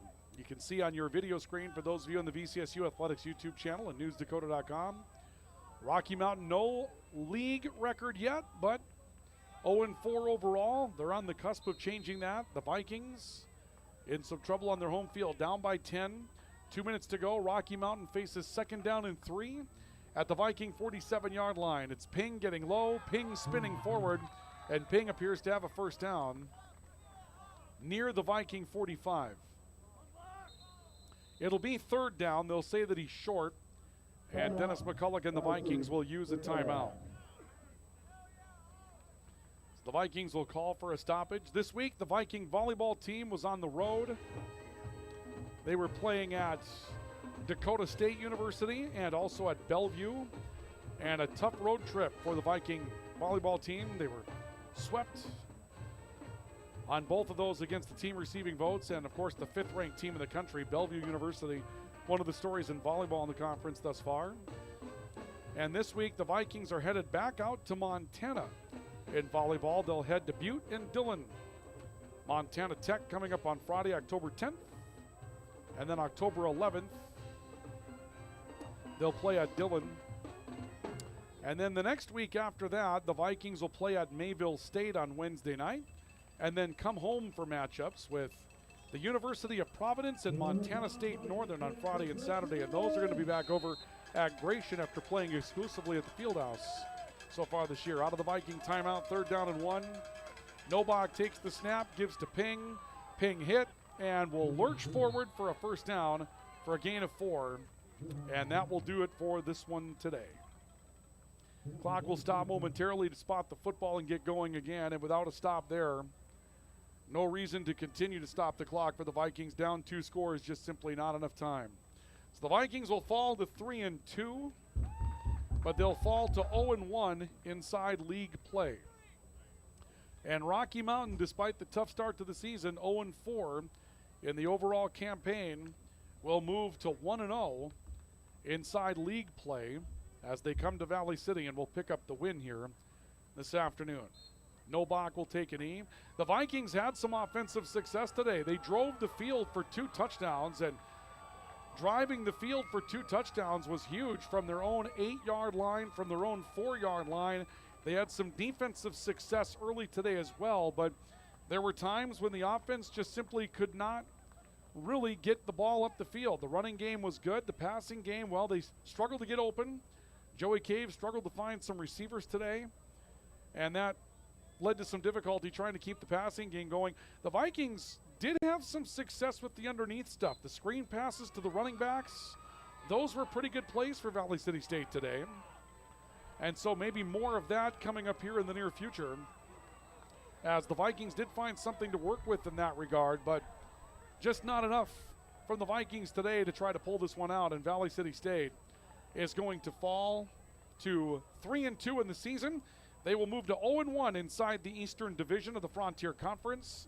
Meanwhile, Rocky Mountain goes to 1-0 in the East Division today with a win, and Rocky Mountain will advance to an overall record of 1-4. Your final score this afternoon from Locken Stadium in Dakota Bank Field: the Vikings beaten by the Battling Bears of Rocky Mountain 31-21. We'll come back with your post-game report in a couple of moments. Stay with us.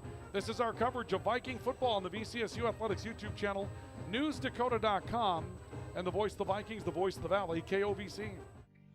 Hey college students, are you looking for a part-time job that works around your schedule, pays well, and gives you free money for college every year? McDonald's offers all of it. We can work around your schedule, and we give $2,500 scholarships to everyone who works for 3 months and averages 15 hours per week. That's 2 full shifts a week or 3 shifts of 5 hours. It's that easy. Let us help you become our next scholarship recipient. Come join our team. Text ND29 to 38000 to apply today. Orthopedic pain is limiting. It's unpredictable. And when it disrupts the way you move, it disrupts the way you live. Life is better when you feel empowered to move the way you want, when you want.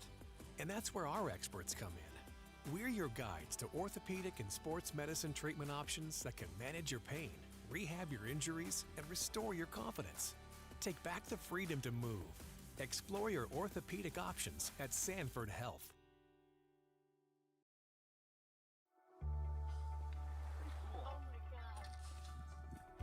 We aren't meant to be still. And while you determine the direction you'll go, we're just here to help you along the way. So go. Go with experience. Go with teamwork. Go with neighbors. Go with integrity. When you're craving the taste of juicy, flavorful, locally sourced beef and pork, look no further than your locally owned Valley Meat Supply. At Valley Meat Supply, we take pride in bringing you the finest cuts of beef and pork straight from local producers. So whether you're planning a mouth-watering barbecue or a cozy family meal, choose Valley Meat Supply for the highest quality, locally grown beef, pork, and award-winning jerky, sticks, and sausage. Valley Meat Supply, West Main, Valley City. Your taste buds will thank you. Welcome back to our coverage of Viking football this afternoon. Valley City State, tough matchup today with Rocky Mountain, a back-and-forth affair, but the Battling Bears get the better of it down the stretch, including a touchdown after a field goal reclaimed the lead. A touchdown puts it away. Valley City State tied the game on a 96-yard drive to start the second half, but could not produce their offensive success or reproduce it down the stretch here today, and the Vikings are beaten by a final score of 31-21 this afternoon here at Locken Stadium and Dakota Bank Field. The Vikings will fall to 3-2 in the overall campaign. Rocky Mountain will improve to 1-4, but 1-0 inside divisional play. That, of course, is a big boost for them to get their first victory today. We'll go through the final numbers in a couple of moments, get a word from Dennis McCulloch, the head coach of the Vikings as well. Let's run you through the highlights that we had from today, and this gets started back in the early portion of the game. A muffed punt snap that leads to a ball on the ground, and it's scooped by Fafalofano, who had a huge day today for Valley City State. Couple of picks, that scoop score. The Vikings scored the opening points of the game, but after a 98-yard kickoff return for touchdown from Darius Haskin, they come back, does Rocky Mount with a couple of big stretch plays and a touchdown run in on a stretch play there by Tough Adams to give them a 14-7 lead. The Vikings would tie the game near the end of the opening half. Jake Deutsch on the slant gets in for his score. The Vikings tied it back up at 14 apiece, but Rocky Mountain, another touchdown from Darius Haskin, a little jumper over the middle of the field that he's able to go up and get. 21-14 at the break. The Vikings did find their way back into the end zone at the to start the second half. This is an impressive drive where you see Joey Cave off his back foot to a wide open Trent Finney. That tied the game at that point, 21 apiece. But the Battling Bears come back with a field goal and then take one into the end zone on a throw to Eric Lira near the end of the game to put this one away. And the Battling Bears win it by a final score of 31-21 this afternoon. As far as the individual numbers are concerned today, Battling Bear quarterback Trent Nobach ends up finishing 12 of 20, 162 yards, 2 touchdowns, 2 picks today, though. Fafalofano had both of them today, but 2 and 2 for Nobach, who plays the entire game minus a snap. And that's a big stretch for Rocky Mountain as well. That they look like they've been a little unsettled in that position. So Nobach going on the road, getting them a win inside the division and playing the whole game today. That's a big, big step today for this Rocky Mountain team. Sophomore out of Arlington, Washington, coming up with a margin there. Darius Haskin, 4 catches, 72 yards to score today. He did hurt the Vikings early on a deep play down the field. The Vikings did a pretty good job of containing him this afternoon, but that allowed a little bit of the running game to materialize. We'll go through that in a second. Eric Lira ends up with 3 catches for 47 yards today as well, including a touchdown down the stretch. But running the football today, Tough Adams, 98 yards on 13 carries, has a touchdown, and Brock Ping, 63 yards on 18 carries. Those two combined for 161, and it's an offense that averages 77 yards rushing a game. They've amassed 262 yards passing a game, but 77 yards rushing a game, and those rushing numbers were a little tough for the Vikings to be able to deal with today from Rocky Mountain in that regard. As far as the leaders are concerned today for the Vikings, Joey Cave was 11 of 15 for 99 yards, couple of touchdowns. Ethan Kastner late through 2 of 2 for 16. Jake Deutsch, 5 catches, 45 yards. He had a touchdown catch and a possession catch on that scoring drive. Divine Pearson, 4 catches for 44, but the Vikings couldn't target him in the second half. Those were his first half numbers that he had today. Divine Pearson, 11 carries, 77 yards. It's a heck of a day, though, for Divine. 121 yards all-purpose today for Divine Pearson. Joey Cave tried 29 carries today, managed 8 yards, 29 carries, gained 58, but at the same time took some quarterback sacks that ate into his total today, and the Vikings are beaten by a final score of 31-21 this afternoon. So the Vikings fall to 3-2, get ready to bring in Mayville State. I'll take care of that for you, Coach. They get ready to bring in Mayville State coming up here next week in their next matchup to finish the 3-game homestand. And Dennis McCulloch, the head coach of the Vikings, joins us for some post-game comments here. And we can start with kind of the general concept of the game today, Coach Max. So you knew that their passing game was obviously a threat. I saw a lot of dime, a lot of nickel today, a lot of multiple defensive backs. And the adjustment they made against it was, well, we'll just run the football today. I think you felt like maybe you could contain some of that, and in the end, they got to you with the running game a little bit, maybe ways that you didn't expect today. Yeah, you know, you're going to go into a game. They got 2 elite wide receivers. I think anybody watched the game could figure out what we were going to do and how we did it. We were doubling them. I mean, we were going to double their wide receivers and take away their best kids. That's a fast death. If you watch that number 1 run, the kickoff return, you know why we gave them a lot of respect. And you're going to be slow on run fits. The touchdown that they had on the run, we aligned totally wrong. Like our kids made a mistake, and they on 2 back-to-back plays, and you know, and so we're out of a good run fit. We over-adjusted to a motion, and we left the edge open, and he gets a 70-yard run because you don't have a safety over, and you don't have a corner on that side, and you got an inside defensive lineman. So it's not a scheme. Oh, that scheme was terrible. Why did you do that? Like we messed up, right? The fit. Like we ran with him and gave him whatever amount of yards. Get down to the 10, and we do the same thing. Like we just don't align, and part of that was Caleb Turkey gets hurt. He's got to come out. A new guy's got to go in. He freaked out, didn't get himself aligned, and just how it looked bad. But in the end, just play, come back, play ball. We knew they were going to gain some yards. They're going to catch it. They're going to get you. But let's find a way, right, to make sure 1 and 10 don't hurt you quickly, right? Their matchup, they're just whatever people can say about us, how we match and why you want to do that. We weren't going to be a match one-on-one with them. I mean, we just didn't. 2 caught a ball when we were double-teamed him at the goal line. Yeah. So, I mean, if you want to tell me how good he is or how good one was, he still caught a ball when you're double-teaming him. Yeah. And that shouldn't happen, right? So those are the frustrating pieces. Shouldn't have gave up the kickoff return. Shouldn't have kicked it to him. We didn't expect. He hadn't played kickoff return the whole year. It didn't matter. First one I saw, we ended up making a play, so I had some confidence. Hey, we can go down and fit it up. But he just is. He's very fast. He's special. And just want to keep it out of his hands. You don't want to give it to him, and we did. And that's my fault. I'm the kickoff guy, so I have to make that decision. There's some frustrating pieces that makes me mad and frustrated. But I thought we saw some good things out of our offense to find a way to respond. Move the football. He had a 90. When's the last time we seen a 96? 92 and 96. Your 2 scoring drives today. 92 and 98 yards. Or 96. Yeah. I hope people watching this game understand a little bit about how quality. They've got a good quality opponent came in. We played good football today. We made some dumb mistakes that created some opportunities for them that we should not have done. That frustrates you. But our kids competed really well. Looked like we belonged on the field and should have. I mean, honestly, we did a lot of good things to win a game. Like we have them in 3rd and 13. You can't give up those kind of plays. We have them. Right, they're in a 3rd and long, and they score the touchdown. We double their guy. He catches the ball for a touchdown. Those are the things that shouldn't happen. Make him kick the field goal, give us a chance, be down by 6, have the ball versus giving up a touchdown. So we're going to look at it again. We got to get better. Coaching staff got to get better. I called, back-to-back timeouts because we didn't have the right personnel group that ran on the field and we weren't covered right. So my fault. Should never do that. Shouldn't even, stupid on my part, but gave him a first down. So it's not just players.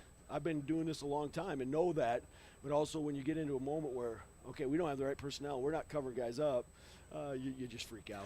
Take us through that sequence where the back-to-back timeouts came. So you call timeout because they're going to go for it. Yep. Obviously, you want to get the right personnel in, and you would think, okay, you take a timeout, you got all the time in the world to make sure you got the right personnel in, and then the wrong guys go on the field. Was it an incorrect call? Were there incorrect guys that answered it?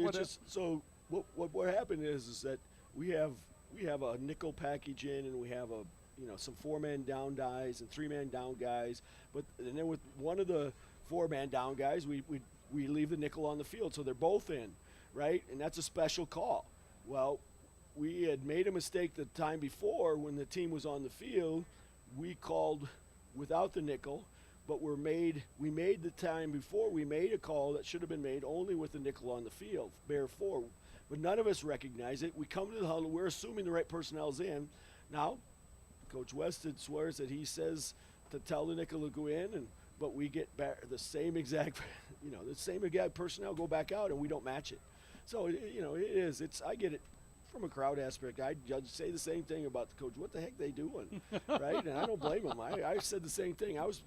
It's frustrating. That shouldn't happen. No way it should happen. I've watched your teams play for a lot of years, Coach Mack, and I've never seen you in nickel and dime as much as you were today. I mean, that's new. It's new to a program, so it's new to guys too. And there's a couple of. You were going 3-2, right? So you're throwing 60 backs out there. I saw you in 4-2, which means you're in the nickel, right? But there's a lot of different interchanging that's going on in that situation. Absolutely, right? You got a lot of personnel that's running on the field, and I think we held one down. We picked the ball off twice, right? He made a pick on him. There's some really good things that we did. There's some really good defense, like from what we had, from 3 guys being down and stopping the run as well. I know some people think, oh my God, but they had a couple of runs were 60-yard one, so a lot of your runs were made on one, right? A couple of runs. Sure. Right? if you take that out, you take that one drive out, right, whatever it was, 70 yards. The rest of the game, we played pretty dang good run defense with some 3-down linemen and some 4 with a nickel package in. Yeah. Our guys ran and played freaking pretty good football. So, I know not everybody understands all that lingo, and I heard a couple times, like, I get, well, why are you kicking to one? I agree. Right? We shouldn't. That was not again, how well we stopped them the first time. Felt like we went down there. We were down well, but we just, that kid we had a misfit. On the kickoff return, we're all at the same level. There's there's levels. All you had is kicker left. He gonna win, and they did. Yeah. So good for them. The kid's a special kid, and he definitely made us pay. And so, but like I said, take some synopsis out of this game, and it feels a lot different. If that doesn't happen, let's see how it played out without those pieces happening. And we had a couple, like I said, opportunities to get the ball again and to make another play, and it doesn't get done. The quarterback, I went back and looked at it and the ball's not in his hand as the quarterback's going forward. Yeah, so I don't like to talk about those things in post games because you're still emotional, and as of yet the NCAA hasn't mandated our 10-minute cooling off period and all the rest of that goes on, right? But let's go for 2 weeks now, okay? So last week it was the targeting call that got overturned, and then this week it's the strip sack scoop and score that gets overturned. And I made the comment to the viewers and listeners today that if you don't call it on the field in those situations, I understand. Okay, you didn't call it, and that's fine. But when you call it, that video is supposed to show you something that is irrefutable that gets you to overturn it. And I haven't seen anything in either one of those calls that would lead me to say, no, that definitely wasn't the way we called it on the field.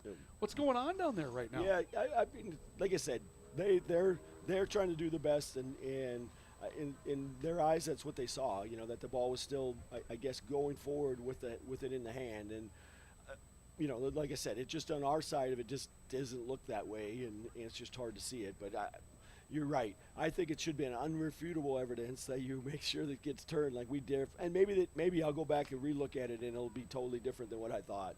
But that's in my eyes, and again, the very next series we stop them and they botch their snap and we get it. So maybe the gods, they come back in and help you. And football gods come back in and help you. Like, oh, okay, well, we're going to give you this one. Well, so the Vikings do play at Valhalla, the Valley of the Gods, right? So none of us know which play, but there are some things, key down deals. Like we got a pass interference, offensive pass interference, and that was huge. I mean, we had a first down. We're moving the ball. Right. Anyway, they must have the old pick play because they called Xavier, so they must have seen a pick rub out there someplace. Yep. Anyway, I mean, we know they're trying to do the best they can to make those calls and see it as they see it. We have a one mindset here. Our thoughts are, it's not, and what they're seeing is they're seeing, right? So. Anyway. You mean we don't have green and gold on the back of our shirts and cardinal and cream in the front, right? Yep. So that was a frustrating series because it is a big time in the game that for us, we're moving the ball. Like we have a first down. We're on a good pace again, just going down and scoring, and that was a huge piece at that time in that game. So you never know how things will play out. But I'm proud of our guys. We've played out in the Frontier League a lot. We played Carroll a lot, and a lot of times we didn't look like we belong. But we belong. Kids competed their butts off today and played really hard. We're disappointed. I'm extremely disappointed in the loss because I felt like, we got this game. Like we have a lot of opportunities here to beat this team, and again, those are the frustrating parts that we're going to go back and look at and say, all right, here's what we got to get cleaned up. To come out the second half and have again start inside the 5, even though we go down for the touchdown. I mean, we're all coaching and we all talk about those things, so it's frustrating because I know Zay, he's a great kid listening to us, but that you just can't make a fair catch signal and the ball hits the ground. Like you got to catch it. Right? You got to go catch it because it's dead then. So those are frustrating things because it looks bad on all of us for not. Why don't you guys tell these guys that these things are hidden? And and Zay's in his own mind, I'm sure the thing was short, so then he called the fair catch and he's stuck. I'm sure is a part of the thing that happened. So anyway. Let's talk about a couple of positive pieces here to wrap up today. First of all, Divine Pearson, who hasn't been healthy for you 100% all year, he absolutely competed today, took on a lot of contact, and then played a little different role as well. That check down receiver, which was used very well in the first half today, didn't get back to it as much probably in the second half as you would have liked to in that situation. But 121, I think it was, all-purpose today for him. And then on the defensive side, Fafa Lafano, 2 picks and a strip sack, or I should say rather a scoop score on that fumbled punt snap for a touchdown. And that was all in the first half. And there's a freshman coming out there and just doing all kinds of things for you, Coach. Yep, he played really well, and he's done a good job to earn his opportunities to get on the field. I've been very impressed with Fafo and excited to see where he continues to grow and go, and that's exciting. We knew Divine is special. We knew once he got healthy, we can get going with him. He can make some things and positive things happen in the run game, which we need. Right, definitely needed that piece of it. And it's been he's definitely a good positive piece, and we keep him healthy. Then Marty Goen coming in, and Marty's a good, right? Those are good 1-2 punch guys that come in and offset each other. They both can do different things, and we know what Divine can do is give you one of those explosive plays, like hey, it's a 5-yard. Oh wait, he made somebody miss, or he got outside with his quickness and speed that gave you an edge, just like on his long run. So those are guys that got to continue to grow and do the same things for us to be successful. In the past years, Coach, you're 3-2 at the halfway point, and the conference being aligned the way it is or whatever, season might be over. I mean, the playoffs might be out of reach at this point, right? But I guess the good news out of today is you're 0-1, and you've got 2 big games coming up to put yourself into contention where you have a chance to take a couple of games, try to clean some things up, figure out who you are a little bit more against Mayville State, Dakota State, and still give yourself a chance in the second half, right? So there's still a lot to play for here. Oh, yeah, no, absolutely. And I think that the thing that reminds me again is kind of, reminds you of the Dakota Athletic Conference in the sense that no easy games. There's going to be an easy game on any of those marked off. Like, Mayville's played well. They've done some good things. We see that. Dakota State's played, very well. I mean, they're 4-1, beat Southern Oregon at home. They had a tough test today at Montana Tech, but I mean, we know Dickinson's the same. I mean, they're going to be a really quality opponent. So there's a lot of there. You're right. Opportunities are there. We could still go a lot of good things. But we got to prepare ourselves. We got to forget this one really quick because it's going to be challenging. As we continue to go, you better shake it off and get ready to play the next one. I always say it's always a good day to be a Viking, right, Coach? Thank you. It is. Thank you very much, Ryan. Thank you for being here. And Dennis McCulloch, the head coach of the Vikings, joining us today here in our post-game report. Vikings defeated today by a final score of 31-21 at the hands of Rocky Mountain College and the Battling Bears, and that will wrap up our coverage of Viking football today. The Vikings do play next week at home against Mayville State University. That'll be our next contest for Viking football, so join us for it. The pregame report next week will be at 12:30, and we're going to do a 1 o'clock kickoff coming up next week. So 1 o'clock kickoff next week, a little bit different than normal just from the standpoint that we typically have a handful of starts that start at the same time, and this year it's kind of all over. We had a Thursday night game. We were at 2 last week, noon today, 1 tomorrow, or 1 next week rather, and then I think it's 3 when we play Dickinson coming up, but only 2 more chances to come out and see the Vikings at home. So we would ask you to come out and do that. Come see the Vikings and Mayville State. Always a great rivalry game between those two coming up next week, and we'll have it for you with, again, a 12:30 pregame report and a 1 o'clock kickoff coming up next week from Locken Stadium and Dakota Bank Field. Tough one today. The Vikings are beaten by Rocky Mountain by a final score of 31-21. For those of you on the radio side, we'll send you back to regular programming. On the video side, thank you for joining us here today, as it's been fun to be back with you, and as we say, it's always a good day to be a Viking. This is Viking football. We'll wrap up for now. We'll see you again in the future. For VCSU, Viking Athletics, and for the voice of the Valley and the voice of the Vikings, KOVC Sports, I'm Ryan Cunningham saying so long, everybody. This is 1490 KOVC AM Valley City and 96.3 K242CZ Valley City. The voice of the Valley.